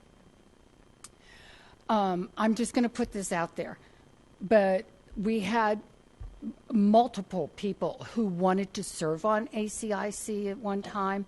I do not know how far they followed through or anything, but they were not selected for whatever reasons. And I don't know if those reasons really came back to them as to why they weren't on there. But it also caused some consternation because ACIC then, and this is in the eyes of the community, so so that's what I'm speaking from. That's who I represent. It was seen as just dealing with those people in the South region, that those people couldn't understand what these people in the northern sections were going through. That a lot of the things they brought up, such as the apartments, not living in a home, grocery carts, whatever it was unfortunately they didn't think that their input was valued. So I'm just going to throw that out, because along with the demographic is whether it's right or wrong, we have to try to communicate with people that their issues are important and why they're not being maybe addressed at this time, or there seems to be no resolution. So you're in a tough predicament, but I think I need to say that as a representative of only 4% on the committee. Thank you. Thank you. And I would just lastly say maybe a resource, and this isn't going to meet our 18 to 24-year-old threshold, but with the high schools, we have every high school has a student government, and maybe it's worth trying to pull together a representative from each of those to maybe participate, and maybe not have to be full-time commission, but to at least have some sort of interaction with them. Maybe they'd be willing to be a part of it.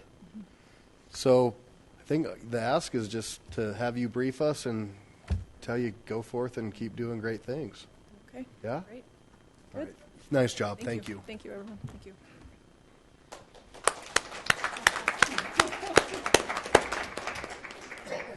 All right.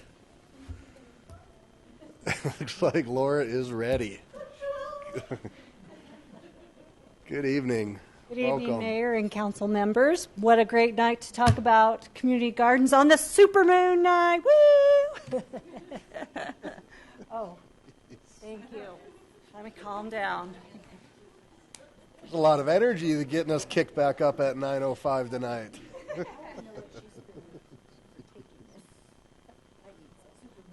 Super. Let me start over. Good evening, Mayor and council members. My name is Laura Stevens, and I serve as a member on the Advisory Commission for an Inclusive Community. I'd like to thank you for your support and for providing opportunities for citizens to contribute research and feedback on both grassroots and council-initiated proposals. I would like to thank Kit Newland, the Director of Community Resources, for answering our questions and reviewing our suggestions to determine if our ideas were viable. This particular proposal came from City Council and was assigned to the Sustainability Committee for research. And the assignment reads, keeping in mind the cost to run water lines and the cost of water, research and recommend other areas throughout the city where more community gardens should be established. Explain why you would recommend a particular neighborhood. And the background behind this, the committee knows that the city is actively looking for ways to improve the availability and healthy and affordable food. One of the city's comprehensive strategies within the sustainability plan is to increase the consumption of local grown produce, and community gardens are one avenue being considered to meet this goal. Based on this information, the committee agreed on criteria the garden locations needed to meet in order to be considered for a possible site. The site needs to be able to provide plenty of parking and be within walking distance of the nearby homes and have a ready water source. We reviewed the Lakewood Food Assessment Report to understand which neighborhoods in our city are facing difficulties in accessing healthy food options. And we studied the Denver Urban Gardens best practices for guidelines to determine the attributes needed to create a thriving community garden. The committee reviewed and prioritized numerous locations throughout the city and decided to recommend 2 sites for each ward, feeling the highest priorities should go towards 1 and 2 because they have a greater proportion of food disparity in those wards. And finally, the committee spoke to the Community Resource Department to determine the cost of water taps and to understand the locations already under consideration.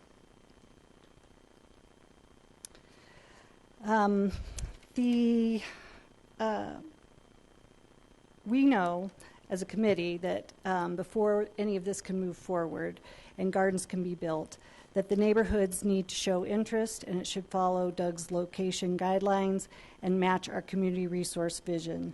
The Community Resource Department will need to do all their own analysis to determine if it makes sense to move forward on any particular site. There is a limited amount of green space in our city, which was brought up earlier this evening, and while it might seem like a fabulous spot to have a community garden, it might benefit more people to play soccer or enjoy the space recreationally.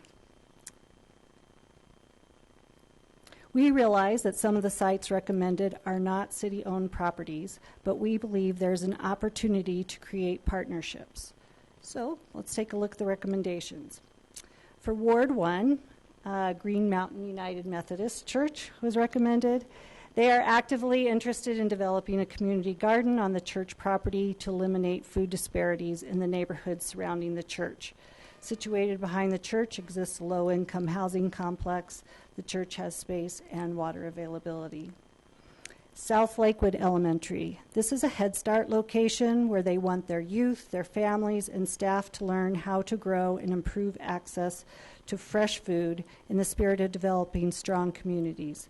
This location has space and a water source. Ward 2, Washington Heights. We think with renewed interest in community gardens and the economics surrounding this area that the time is ripe to reconsider the unused open space. There's an existing water tap. Community resources indicated an updated neighborhood survey would need to be done to determine interest. Morse Park. This park has a lot of green space and existing water source. A survey would be needed to be done to determine if the neighborhood is willing to sacrifice some of their green space.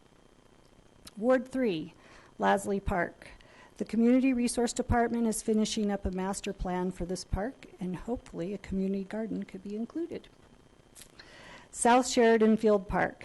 This particular location is made up of 2 parcels designated for public open space, park, or recreational purposes. We were looking at the area near the Ohio storage unit. This is a water tap. There is a water tap to the storage building on that site. It's only 3/4 inch tap, but it might be enough to take care of a small garden. Some site work would be required to extend water to the areas for that garden. Ward 4, Coyote Gulch Park. This is a vast park with space to host a community garden and not interfere with the areas used for sports, and a water tap exists. Green Mountain High School. The school reached out and mentioned they are interested in building a community garden. A water source is available. High school gardens provide a foundation from which valuable lessons about the environment are learned. It fosters and strengthens community. And the communal, environmental, and social discoveries made in growing a vegetable garden provide academic and personal challenges for high school students. Ward 5, Jefferson Green Park. This is a pocket park with green space and a small playground. It is surrounded by multifamily and low-income housing. Because many of the homes in this area do not have a yard, there would need to be some consideration made on whether to give up the green space. But the location that we were leaning toward is directly behind the firehouse, and that potentially offers opportunity for building community. Westgate Park is next to the Westgate Elementary, and it appears to have room without compromising too much green space. A water tap exists, and it is also located near multifamily complexes.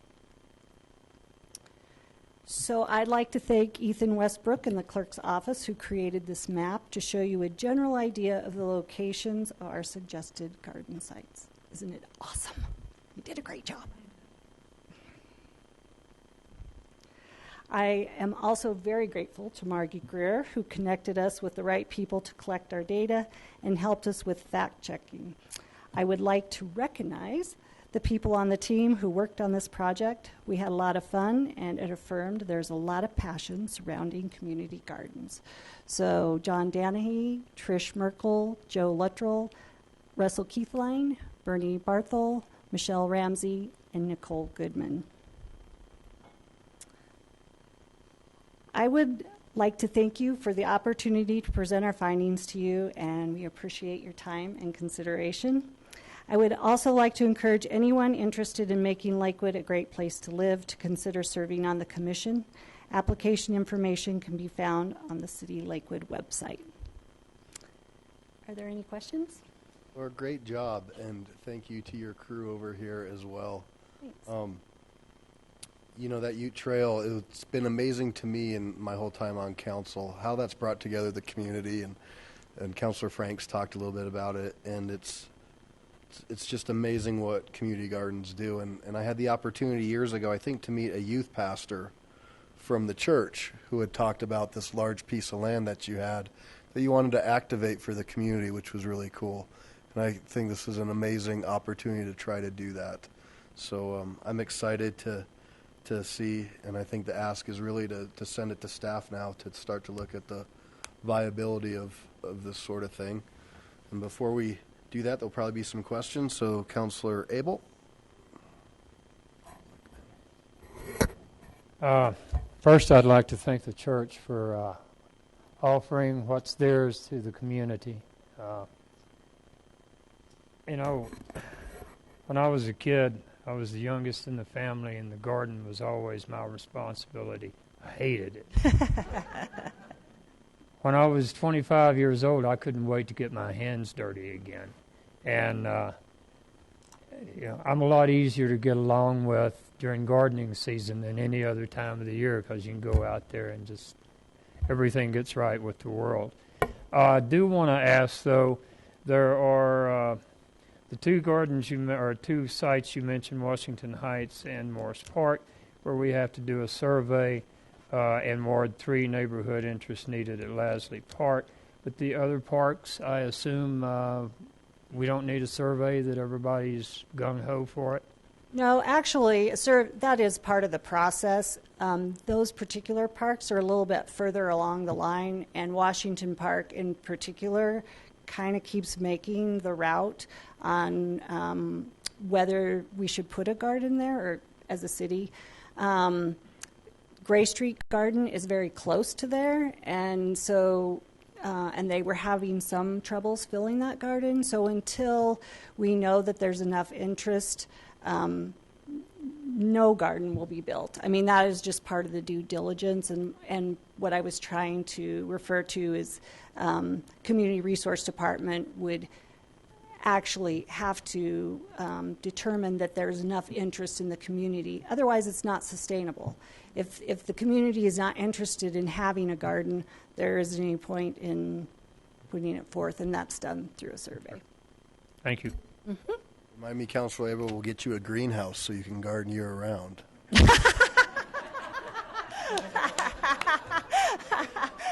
My family would appreciate that more than my colleagues up here.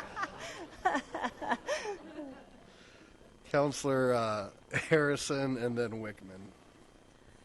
Great report. I really enjoyed seeing a lot of that. I just have one quick question, and I'm not sure who to ask this to. We talked about the water taps. Yes. And we also hear that water taps are very expensive. Yes. How does that work? Who pays for that? Because I know Denver Urban Gardens are involved, but I'm assuming they don't pay for the water tap. Do we? Well, actually, the way all the gardens that we picked essentially have a water tap available, meaning, especially in a park, they already have a sprinkler system. So there would need to be some modification made in order to water a garden. But it's $10,000 to put in a tap from scratch. So that's why none of these particular locations all have that capability. Does that answer your question? Yes, kind of.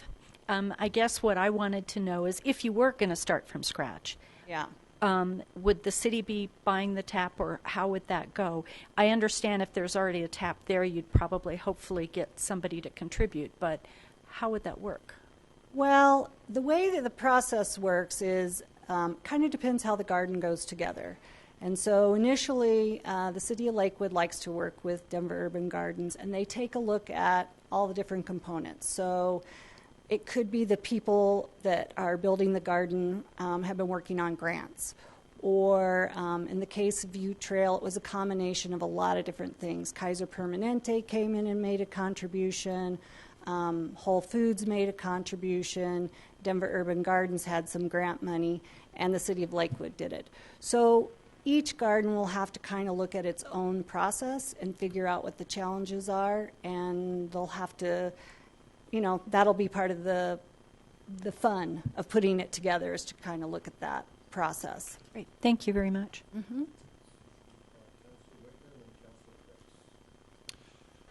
I noticed Foothills Elementary School was mentioned, but it didn't make the cut.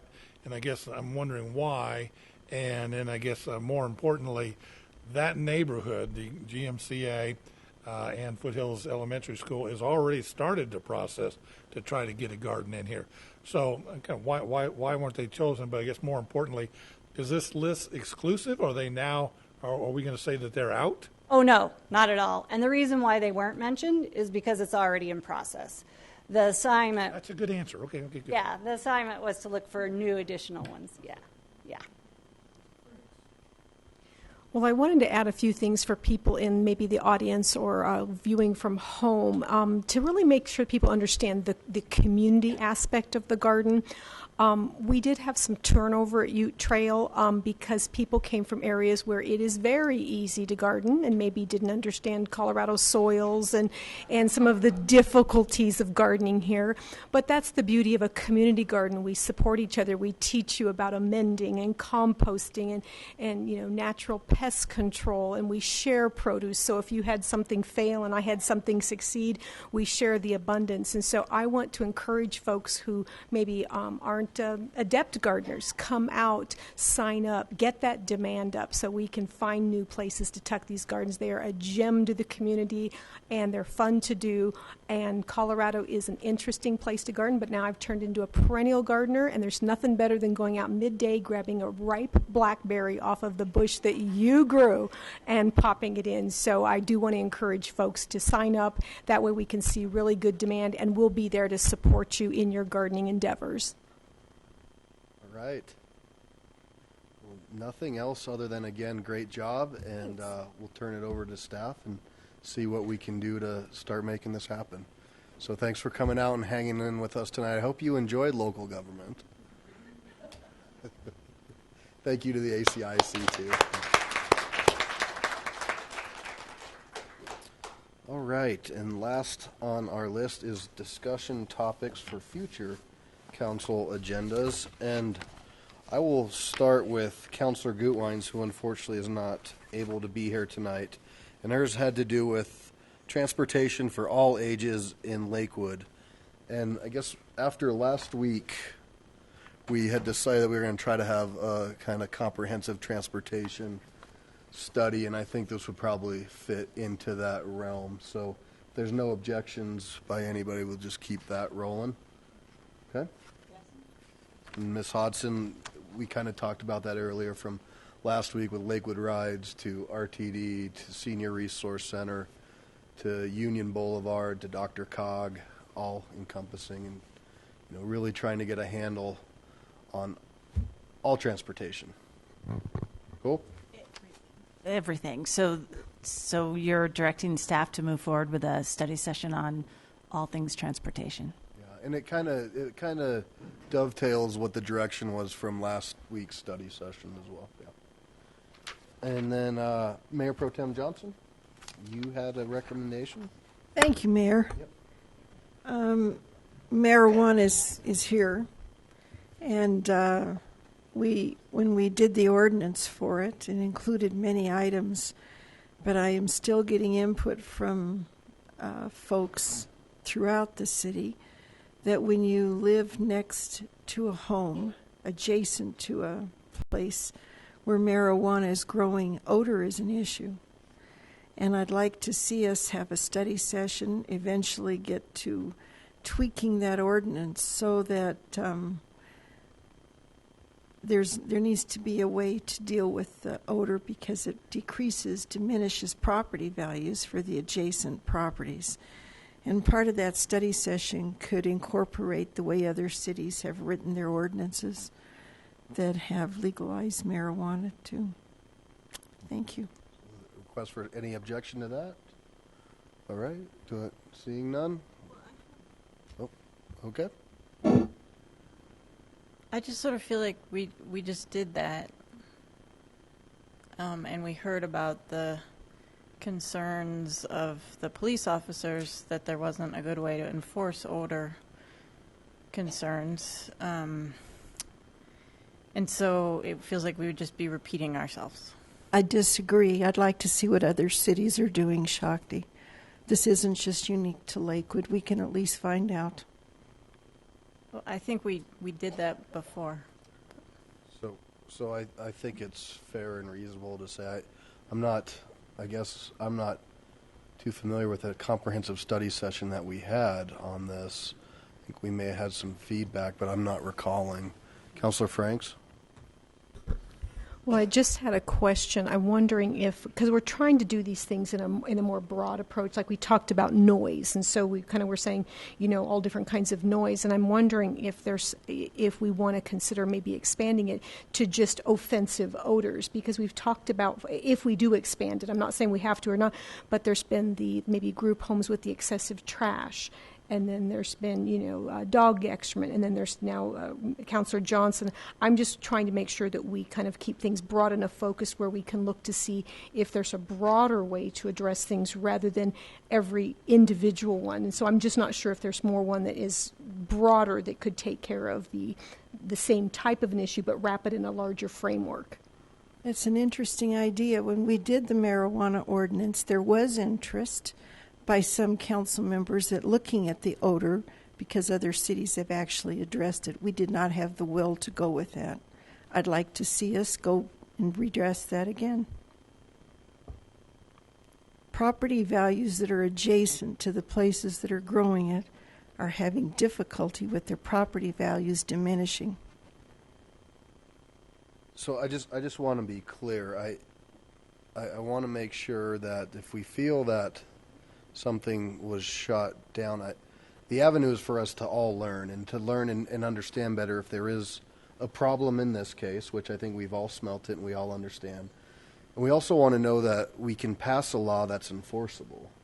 And I know Council President Shakti is saying there's some information she feels that doesn't meet that, and you'd like to see how other communities are doing it.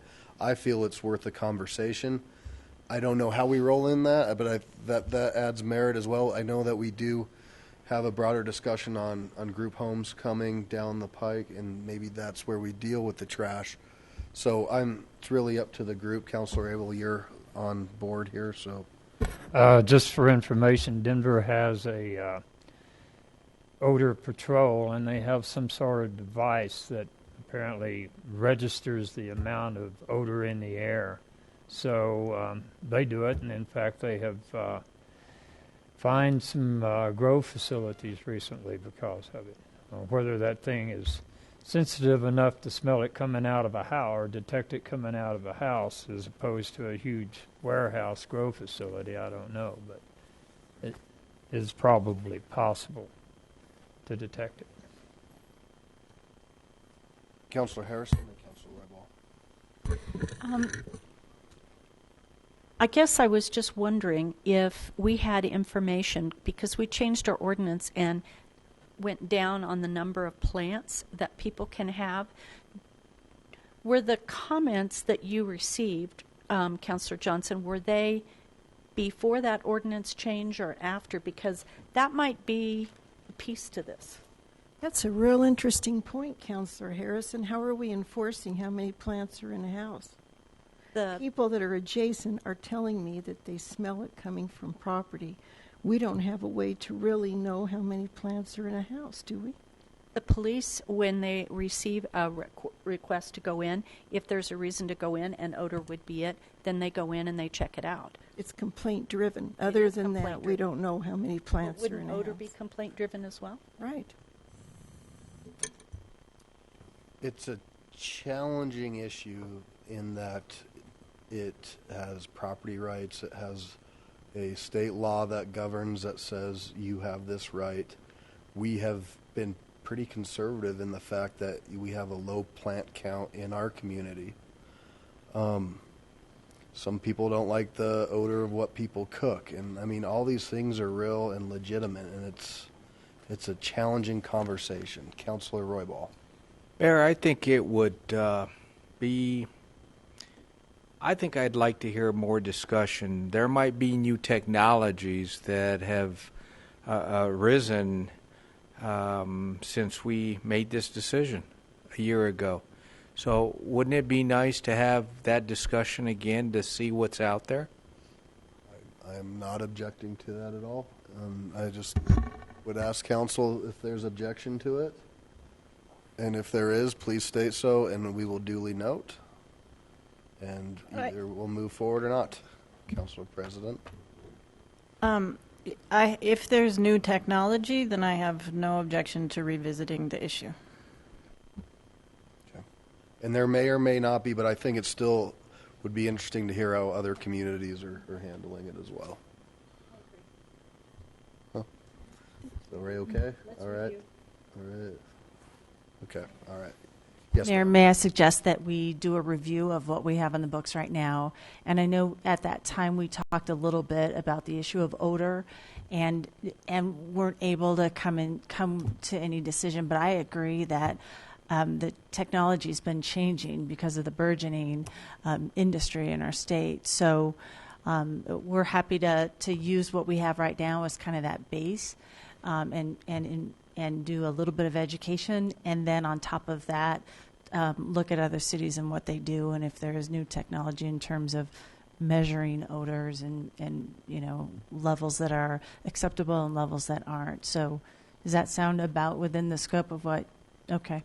I think it might be relevant too to look at our code enforcement or police reports to see where we're at with that. We'll do that, and we'll also talk about complaints that we've received and that kind of stuff as well. Thank you. And the last one we have is from Councillor Wickman. Okay.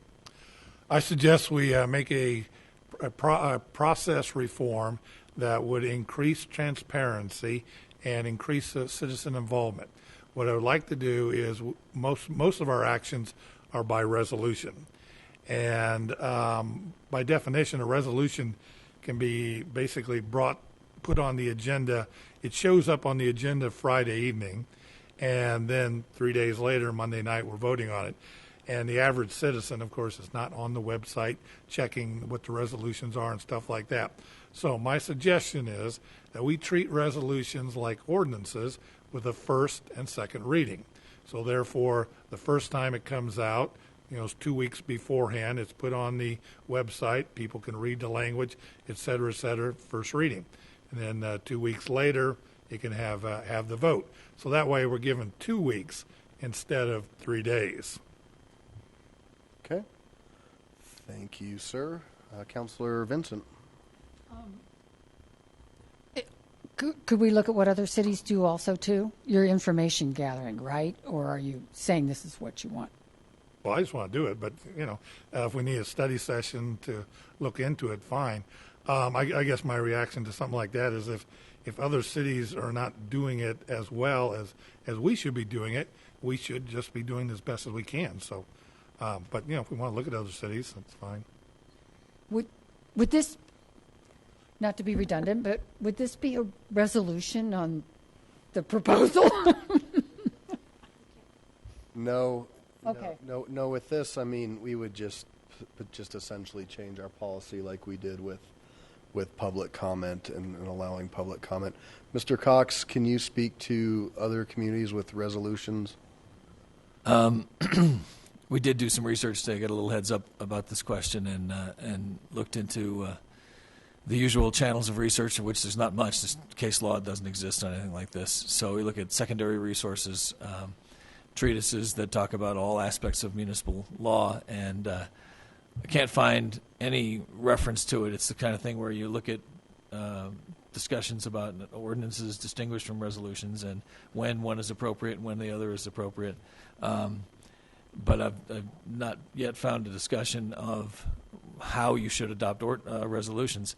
I'm not aware of any cities or towns that do that, and I took advantage of the proximity of Mr. Dahl this evening, who's one of the most experienced municipal attorneys around and most respected, and I asked him the question. He said he's never heard of a city doing that. He spent the first several years of his career as the staff attorney at Colorado Municipal League, where they get questions on everything, procedural and substantive, and he said he didn't recall anybody doing that.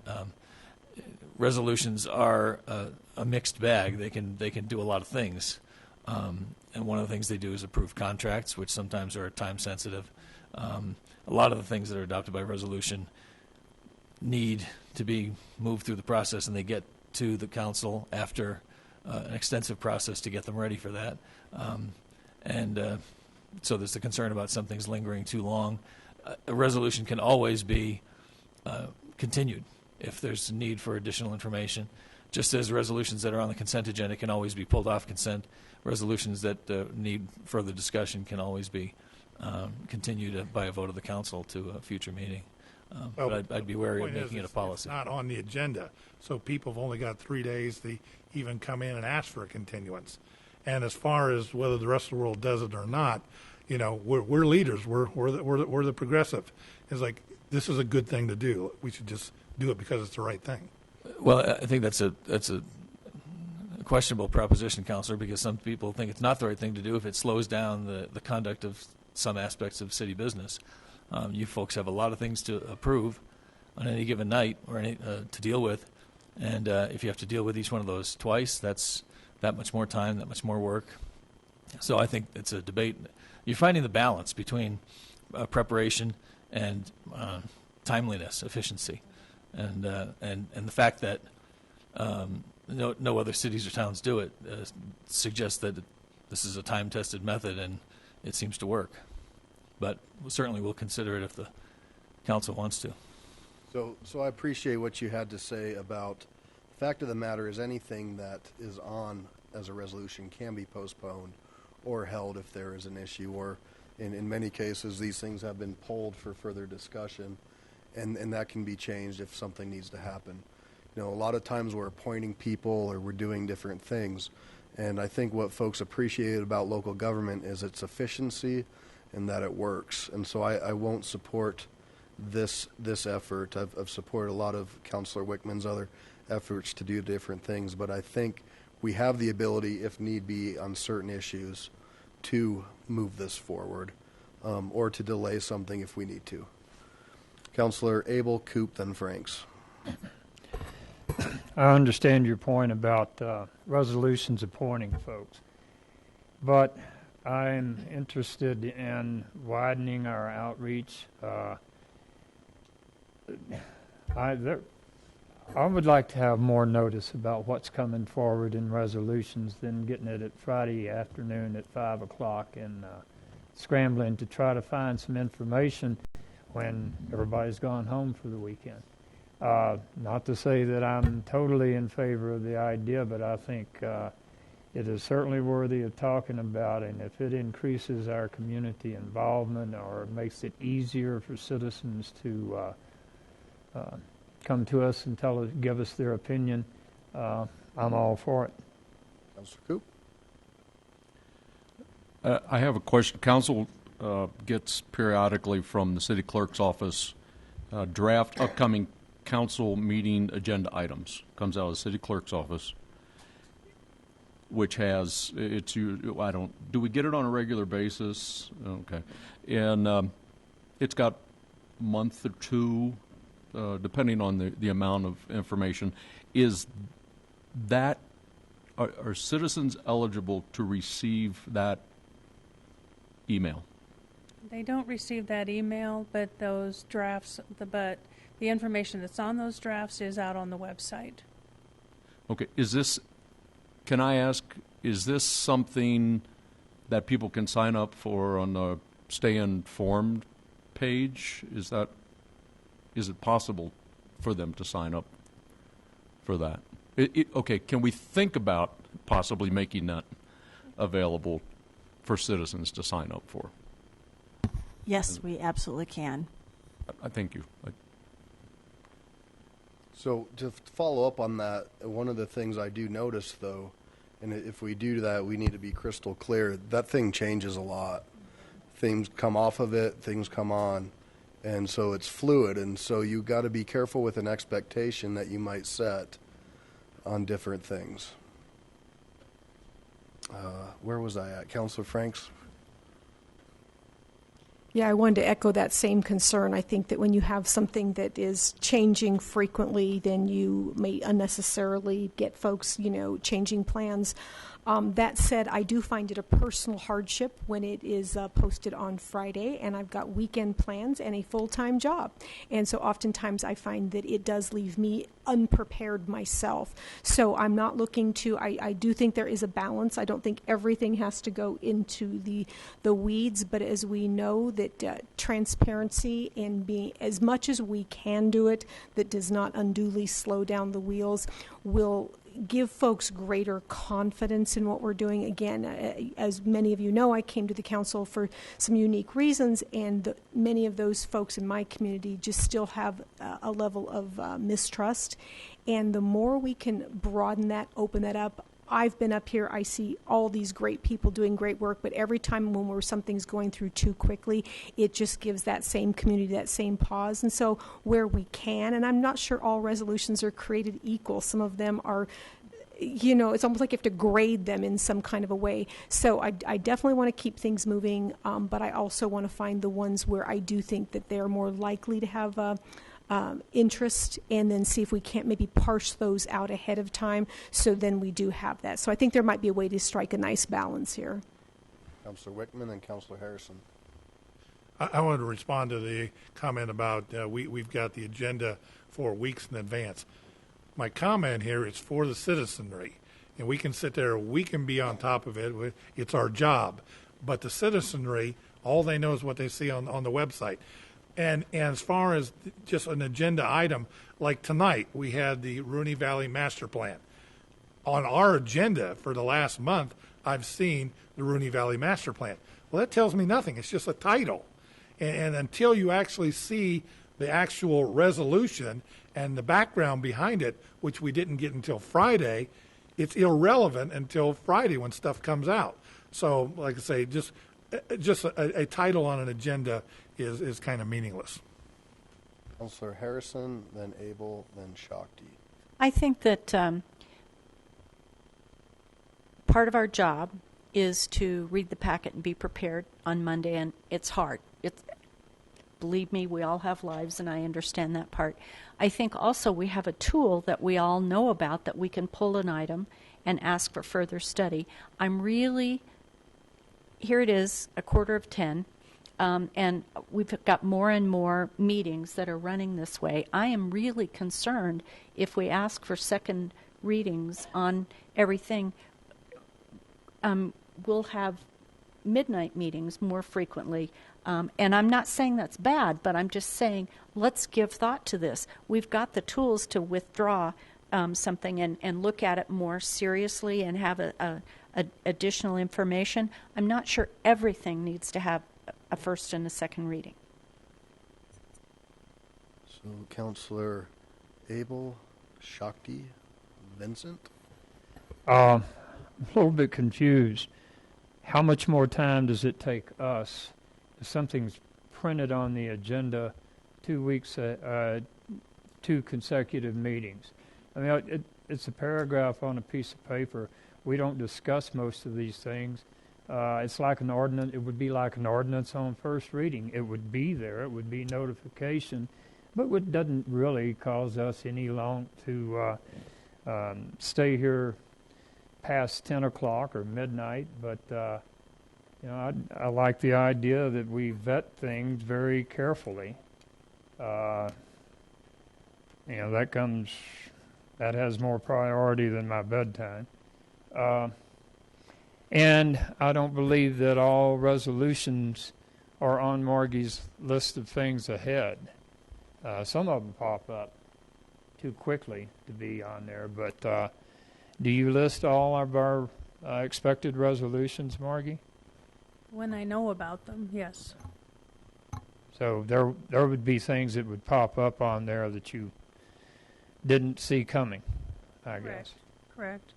So again, for public involvement and notice and transparency, I'm not saying which way I would go if we decide to send this to a vote, but I do think it's worth talking about and would like to have these kind of remarks and more in a study session perhaps.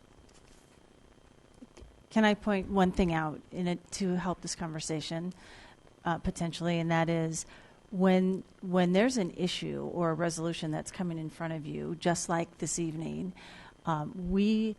if it's not just a routine action, we do schedule study sessions so that we can have a conversation about it before the action. That's the point of this meeting at 6 o'clock. That's a study session. And on Friday, that information was posted. and there was a study session with a subsequent action after that. I'm looking at our calendar, and there's another one. There's an update on our water utility and sewer utility rates, thinking that one's going to need more conversation. Yes, it's adopted by resolution, so what we've done is scheduled in advance a study session so that we can do a staff presentation. It's posted, the information's posted ahead of time. You can have a conversation, ask questions, and then go to your visit with your constituents to get their feedback before you're taking formal action.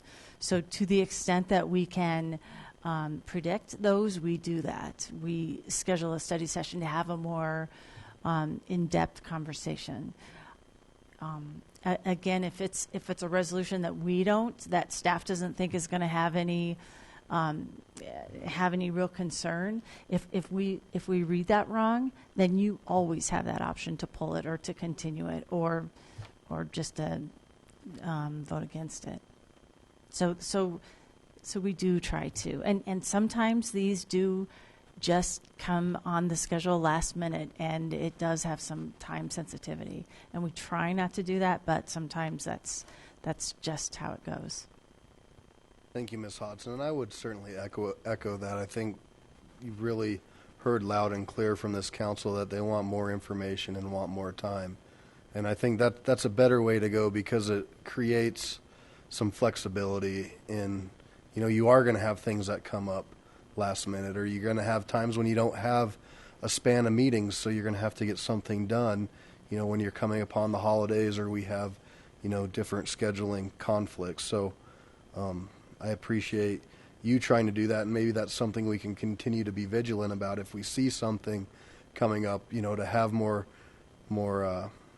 briefing, or, sometimes you'll tell us in your report this is coming up in the next couple weeks.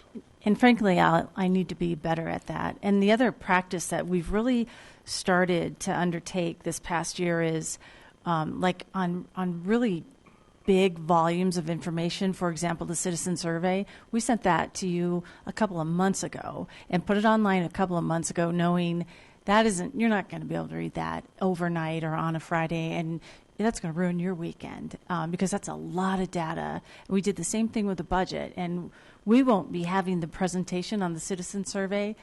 Granted, there's not an action, but we're not going to have that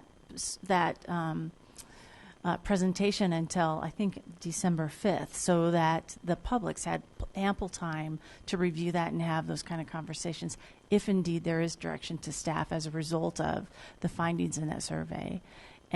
And also, I just want to point out, this really is an effort that we're taking with the budget. We've never given as much advance notice as we did this year, recognizing we have some newer members on council, and that's a lot of information. We posted that far in advance than we typically do, and I think that worked well.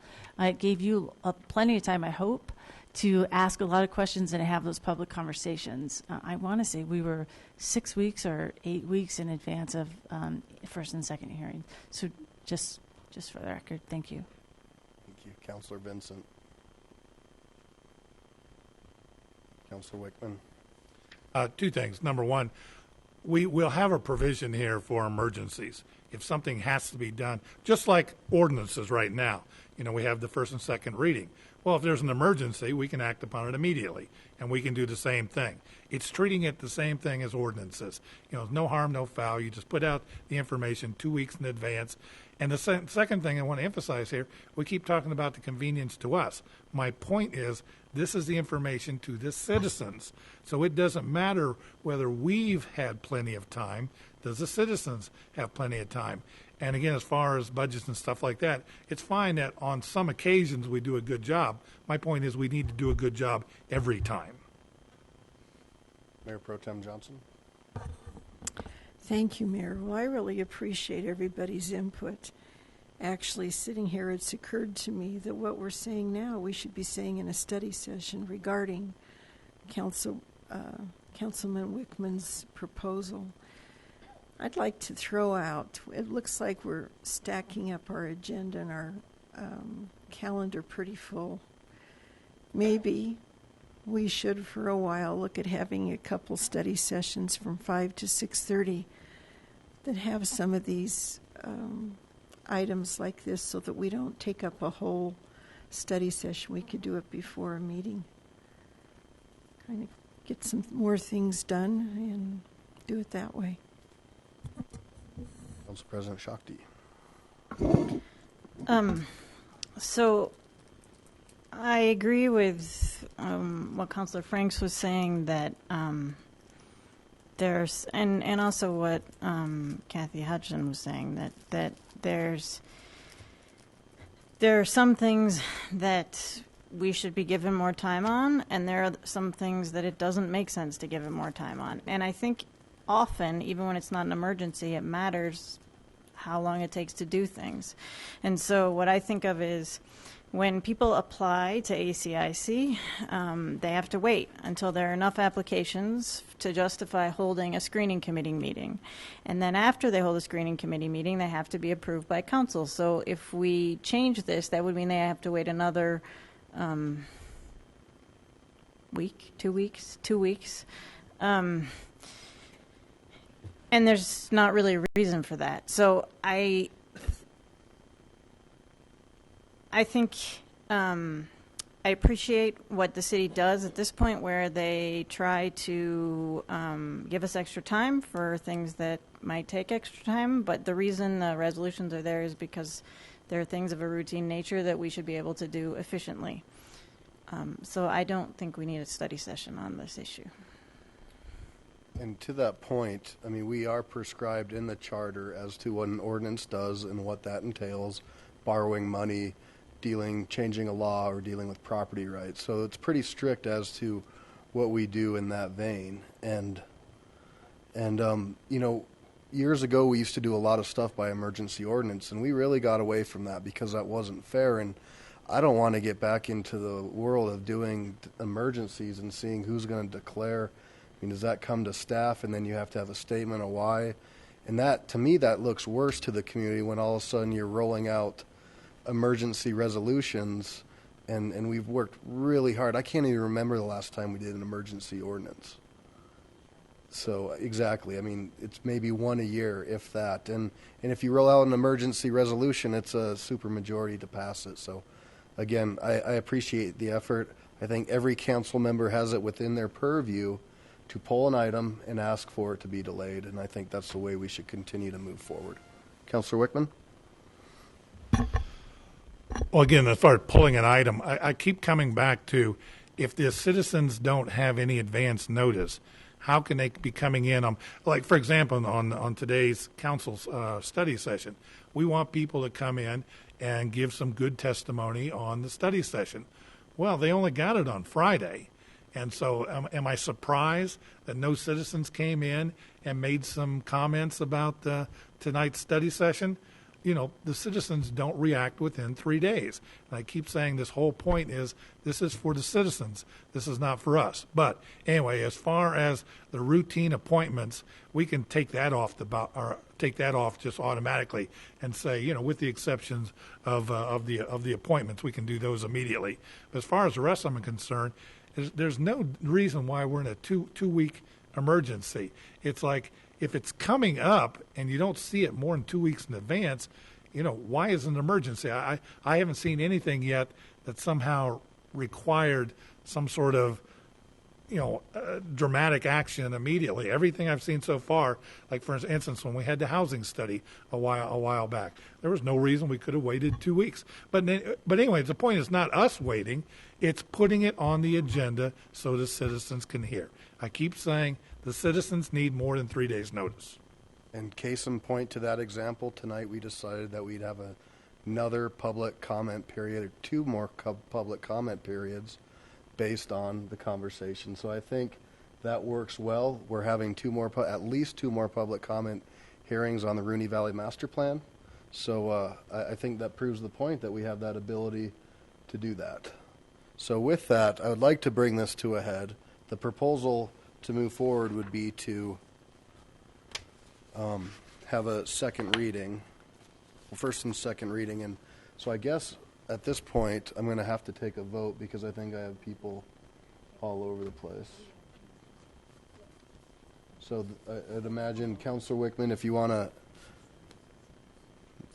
Mr. Cox, do we need a motion? Well, we don't normally take a vote without a motion, so that would be my recommendation. So, Councilor Wickman, if you'd like to make a motion. Well, I move we have a first and second reading on all resolutions with the exception of emergencies and appointments. I second that, Mayor. For clarification, could you define emergency? Who defines the emergency clause? Well, I'd ask for council to, or for staff to make a recommendation, and then, like with all emergencies, we could vote on it. So there's a motion and a second. And again, to that motion, I will not support it for the many reasons that I talked about earlier. I think it's within this council's purview to have this opportunity to pull an item at any time to move it for further discussion. Mayor Pro Tem Johnson. I was just thinking perhaps council leadership could define which ones are an emergency and which ones aren't. There's 3 people. Yourself, the president, and the mayor pro tem. That might be a swift way to do that. And I appreciate that suggestion, but depending upon where the council goes in the future, there's been a lot of pushback on having council officers, so I don't know how realistic that is in the future of the council. Councilor Franks. Where I wanted to weigh in is I just think that there's some kind of a healthy balance here. I think that it can be, it's not too hard to determine which things are so routine that we're not going to get in. It's not like the room's crowded. I appreciate all of you here, but it's not like that we have, throngs of people. I think I'd like to see, rather than us, again, because I'm trying to balance being expeditious with good process, and I'm all about transparency. I mean, that's very important to me. But I would maybe like to see how it works for a time or two, that you guys pre-bake in those study sessions. You can see which things are going to be, like this Rooney Valley Master Plan. That's one where the devil's in the details. I think that the community needs to understand the vision, but also what is possible if the vision doesn't come to fruition. That takes more time to educate somebody on. Other things, again. So I'm kind of leaning more towards kind of seeing how we can naturally kind of self-police those things and bake that time in personally, rather than going to a mandate where something as simple, does not need to have that extra consideration. Thank you, Councilor Franks. Well said. I think that makes a lot of sense. So we have a motion and a second, and I'm going to ask council to please cast their vote. A yes vote, we will have second readings. A no vote, we will not. And that fails 6-4, the noes being Paul, Vincent, Harrison, Shakti, Coop, and Franks. And I think it's clear to say from council that we want to continue to take the extra steps to make sure, when we know that these things are coming up, as Councilor Franks just said, that we have as much opportunity as we can have. Yes, and we will absolutely take that responsibility. And I appreciate those comments. Thank you. And again, you've done a nice job. You've done a lot this year to make a difference. All right, item 14, executive report. I'll make this really brief. I wanted to mention this evening you got to recognize several of the veterans who are employees. I'm guessing what were there, about 25 here, but I wanted you to know that all told we have 58 veterans that work for the city, and they're not all able to come this evening for whatever reason. There were a lot of them, and that was really special to have my peers being recognized. But all told, we have 58 today who work for the city who are have served our country. The other thing I wanted to mention really briefly is kind of an unsung hero that has worked for the city for a long time. Craig Parzybach, the head golf pro.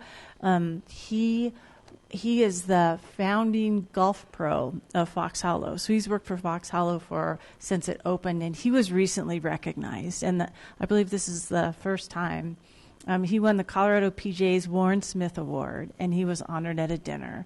And I just wanted to publicly recognize Craig Parzybach. he is a gentleman, and he is a real asset to both of our golf courses. And I just can't tell you what a great employee he is to work with. So thank you for allowing me that recognition. Send him our congratulations, and also we have that resolution for everybody. So I want to make sure that we get those handed out to the rest of the employees who weren't able to make it. And I know for these guys and gals who came down, they don't like to do it for the recognition. So I think it takes a lot to even get them down here to be recognized. That was very special for them. I got to meet all the families, and many brought their spouses and their children. And we also have a small gift for them that's a coin with the City of Lakewood logo on one side and I think the branch which they served. That, so it's pretty cool that they can have and just a keepsake. Yeah, thank you for that. That was really cool. All right, so I will go quick. I had the great opportunity to speak to the Belmar Kiwanis Club, and that was the first time that I've been to that group and to hear about a lot of the stuff that they're doing. One of the cool things that I learned is all the work that you do for the Carlos Center, which is a very important charity that deals with kids and families who are going through a really tough time, and you've done wonderful things for them. Had a great, I mentioned this a little bit earlier, homeless conversation with community leaders and outreach resource providers and things like that at Bethlehem Lutheran Church to start a community conversation of homelessness. And that was very well attended, and I thank the council members who were able to make it, city staff and the police department, as well as we had a representative from Morris Park, Two Creeks, Iber, and Northeast Lakewood. So it was really nice to start this interaction with the different members of our community. I want to wish everybody a happy Thanksgiving. We won't be here next week, I don't think. And last but certainly not least, coming on 1 year of this council serving together, and I just want to thank you all very much. It's been a good year. We've done a lot of good things, and we've learned a lot and not always agreed, but I appreciate the time and commitment that you've put in this last year. Mayor Pro Tem Johnson. Thank you. I'd like to piggyback on what you said. Bethlehem Lutheran is really turning out to be a church that does a lot of community outreach. And this last week they had a veterans luncheon that the mayor spoke at. And it was the first time the Mary Martha's put it on. I think it won't be the last time. It was very nice, well received. And Mayor Pro Tem Johnson spoke at it as well. Council President Shakti. No report. Councilmember Franks. I couldn't see Dave, so I figured I better go your way. I will be quick. I just wanted to thank the two city staff members who came to our Ward 4 meeting and spoke about the senior services and older adult programs at the Clement Center. And something that I learned that I wanted to make sure to share with the community is I didn't even know that we had a reach out office that can connect folks 55 and older to all kinds of referrals for housing, legal assistance, transportation. And another thing what I thought was really profound is they have some type of a support group for grief and life-changing events and outreach. And I just thought that was so interesting. Didn't even know that existed. And so please contact me if you have any questions. I want to put you in touch with those folks. Lots of good programs, lots of good services. Thank you. Councilor Coop, nothing. Councilor Abel? No report. Councilor Harrison? Yes, a quick report. I wanted to remind all those in Ward 5 that we will not be meeting this Saturday, but rather we combined our Thanksgiving and November and December meetings for Saturday, December 3rd, to have a Ward 5 retreat at the Donut Burst. Yes, which we're really looking forward to at the corner of Jewel and Garrison. So I'd love to have you there, 9 a.m. Come hungry, and you will go home filled. Thank you. Councilor Roybal. Just real quick. Veterans Day was fantastic. I had a chance to break some bread with the American Legion Post number 17 in Edgewater, and the mayor of Edgewater invited us to go down there. Also reached out to the American GI Forum. We had lunch there, and all the other businesses that appreciated fellow veterans, thank you. Thank you, thank you, thank you. Real quick, we are not going to be having our Ward 3 meeting November and December. They fall in right at right around Thanksgiving and then again Christmas. So we'll pick it up in January. Thank you. And Councilor Roybal, just another thank you to you for, you made it out to a lot of those events and were really active. So thank you for representing the council. And I guess there's an addition to. Just that the Monday Ward 3 meetings will still be happening because they fall on dates that work. Councilor Vincent? No report. Councilor Wickman? No report. Ms. Greer? You may remember back in May, I approved an initiative petition to be circulated throughout the city regarding eliminating stormwater fees. Those signed petitions were due into me by 5 o'clock today, and they were not received, so that petition is now null and void. Thank you. Mr. Cox? Ms. Hodson? One thing, did I mention we have a new police chief? Yes, we do. Dan McCaskey, and I wasn't able last week to congratulate him and to announce formally. So Dan McCaskey is our chief. Anything else for the good of the order? Thank you to our agents for hanging in, keeping us safe tonight, and also would like to send out our best wishes to the Gutwein family who are dealing with some loss at this time. So with that said, we will adjourn at 10:06 p.m. Thank you. That I'm about to steal ya. Oh my, when I look in your eyes, something tells me that you and I should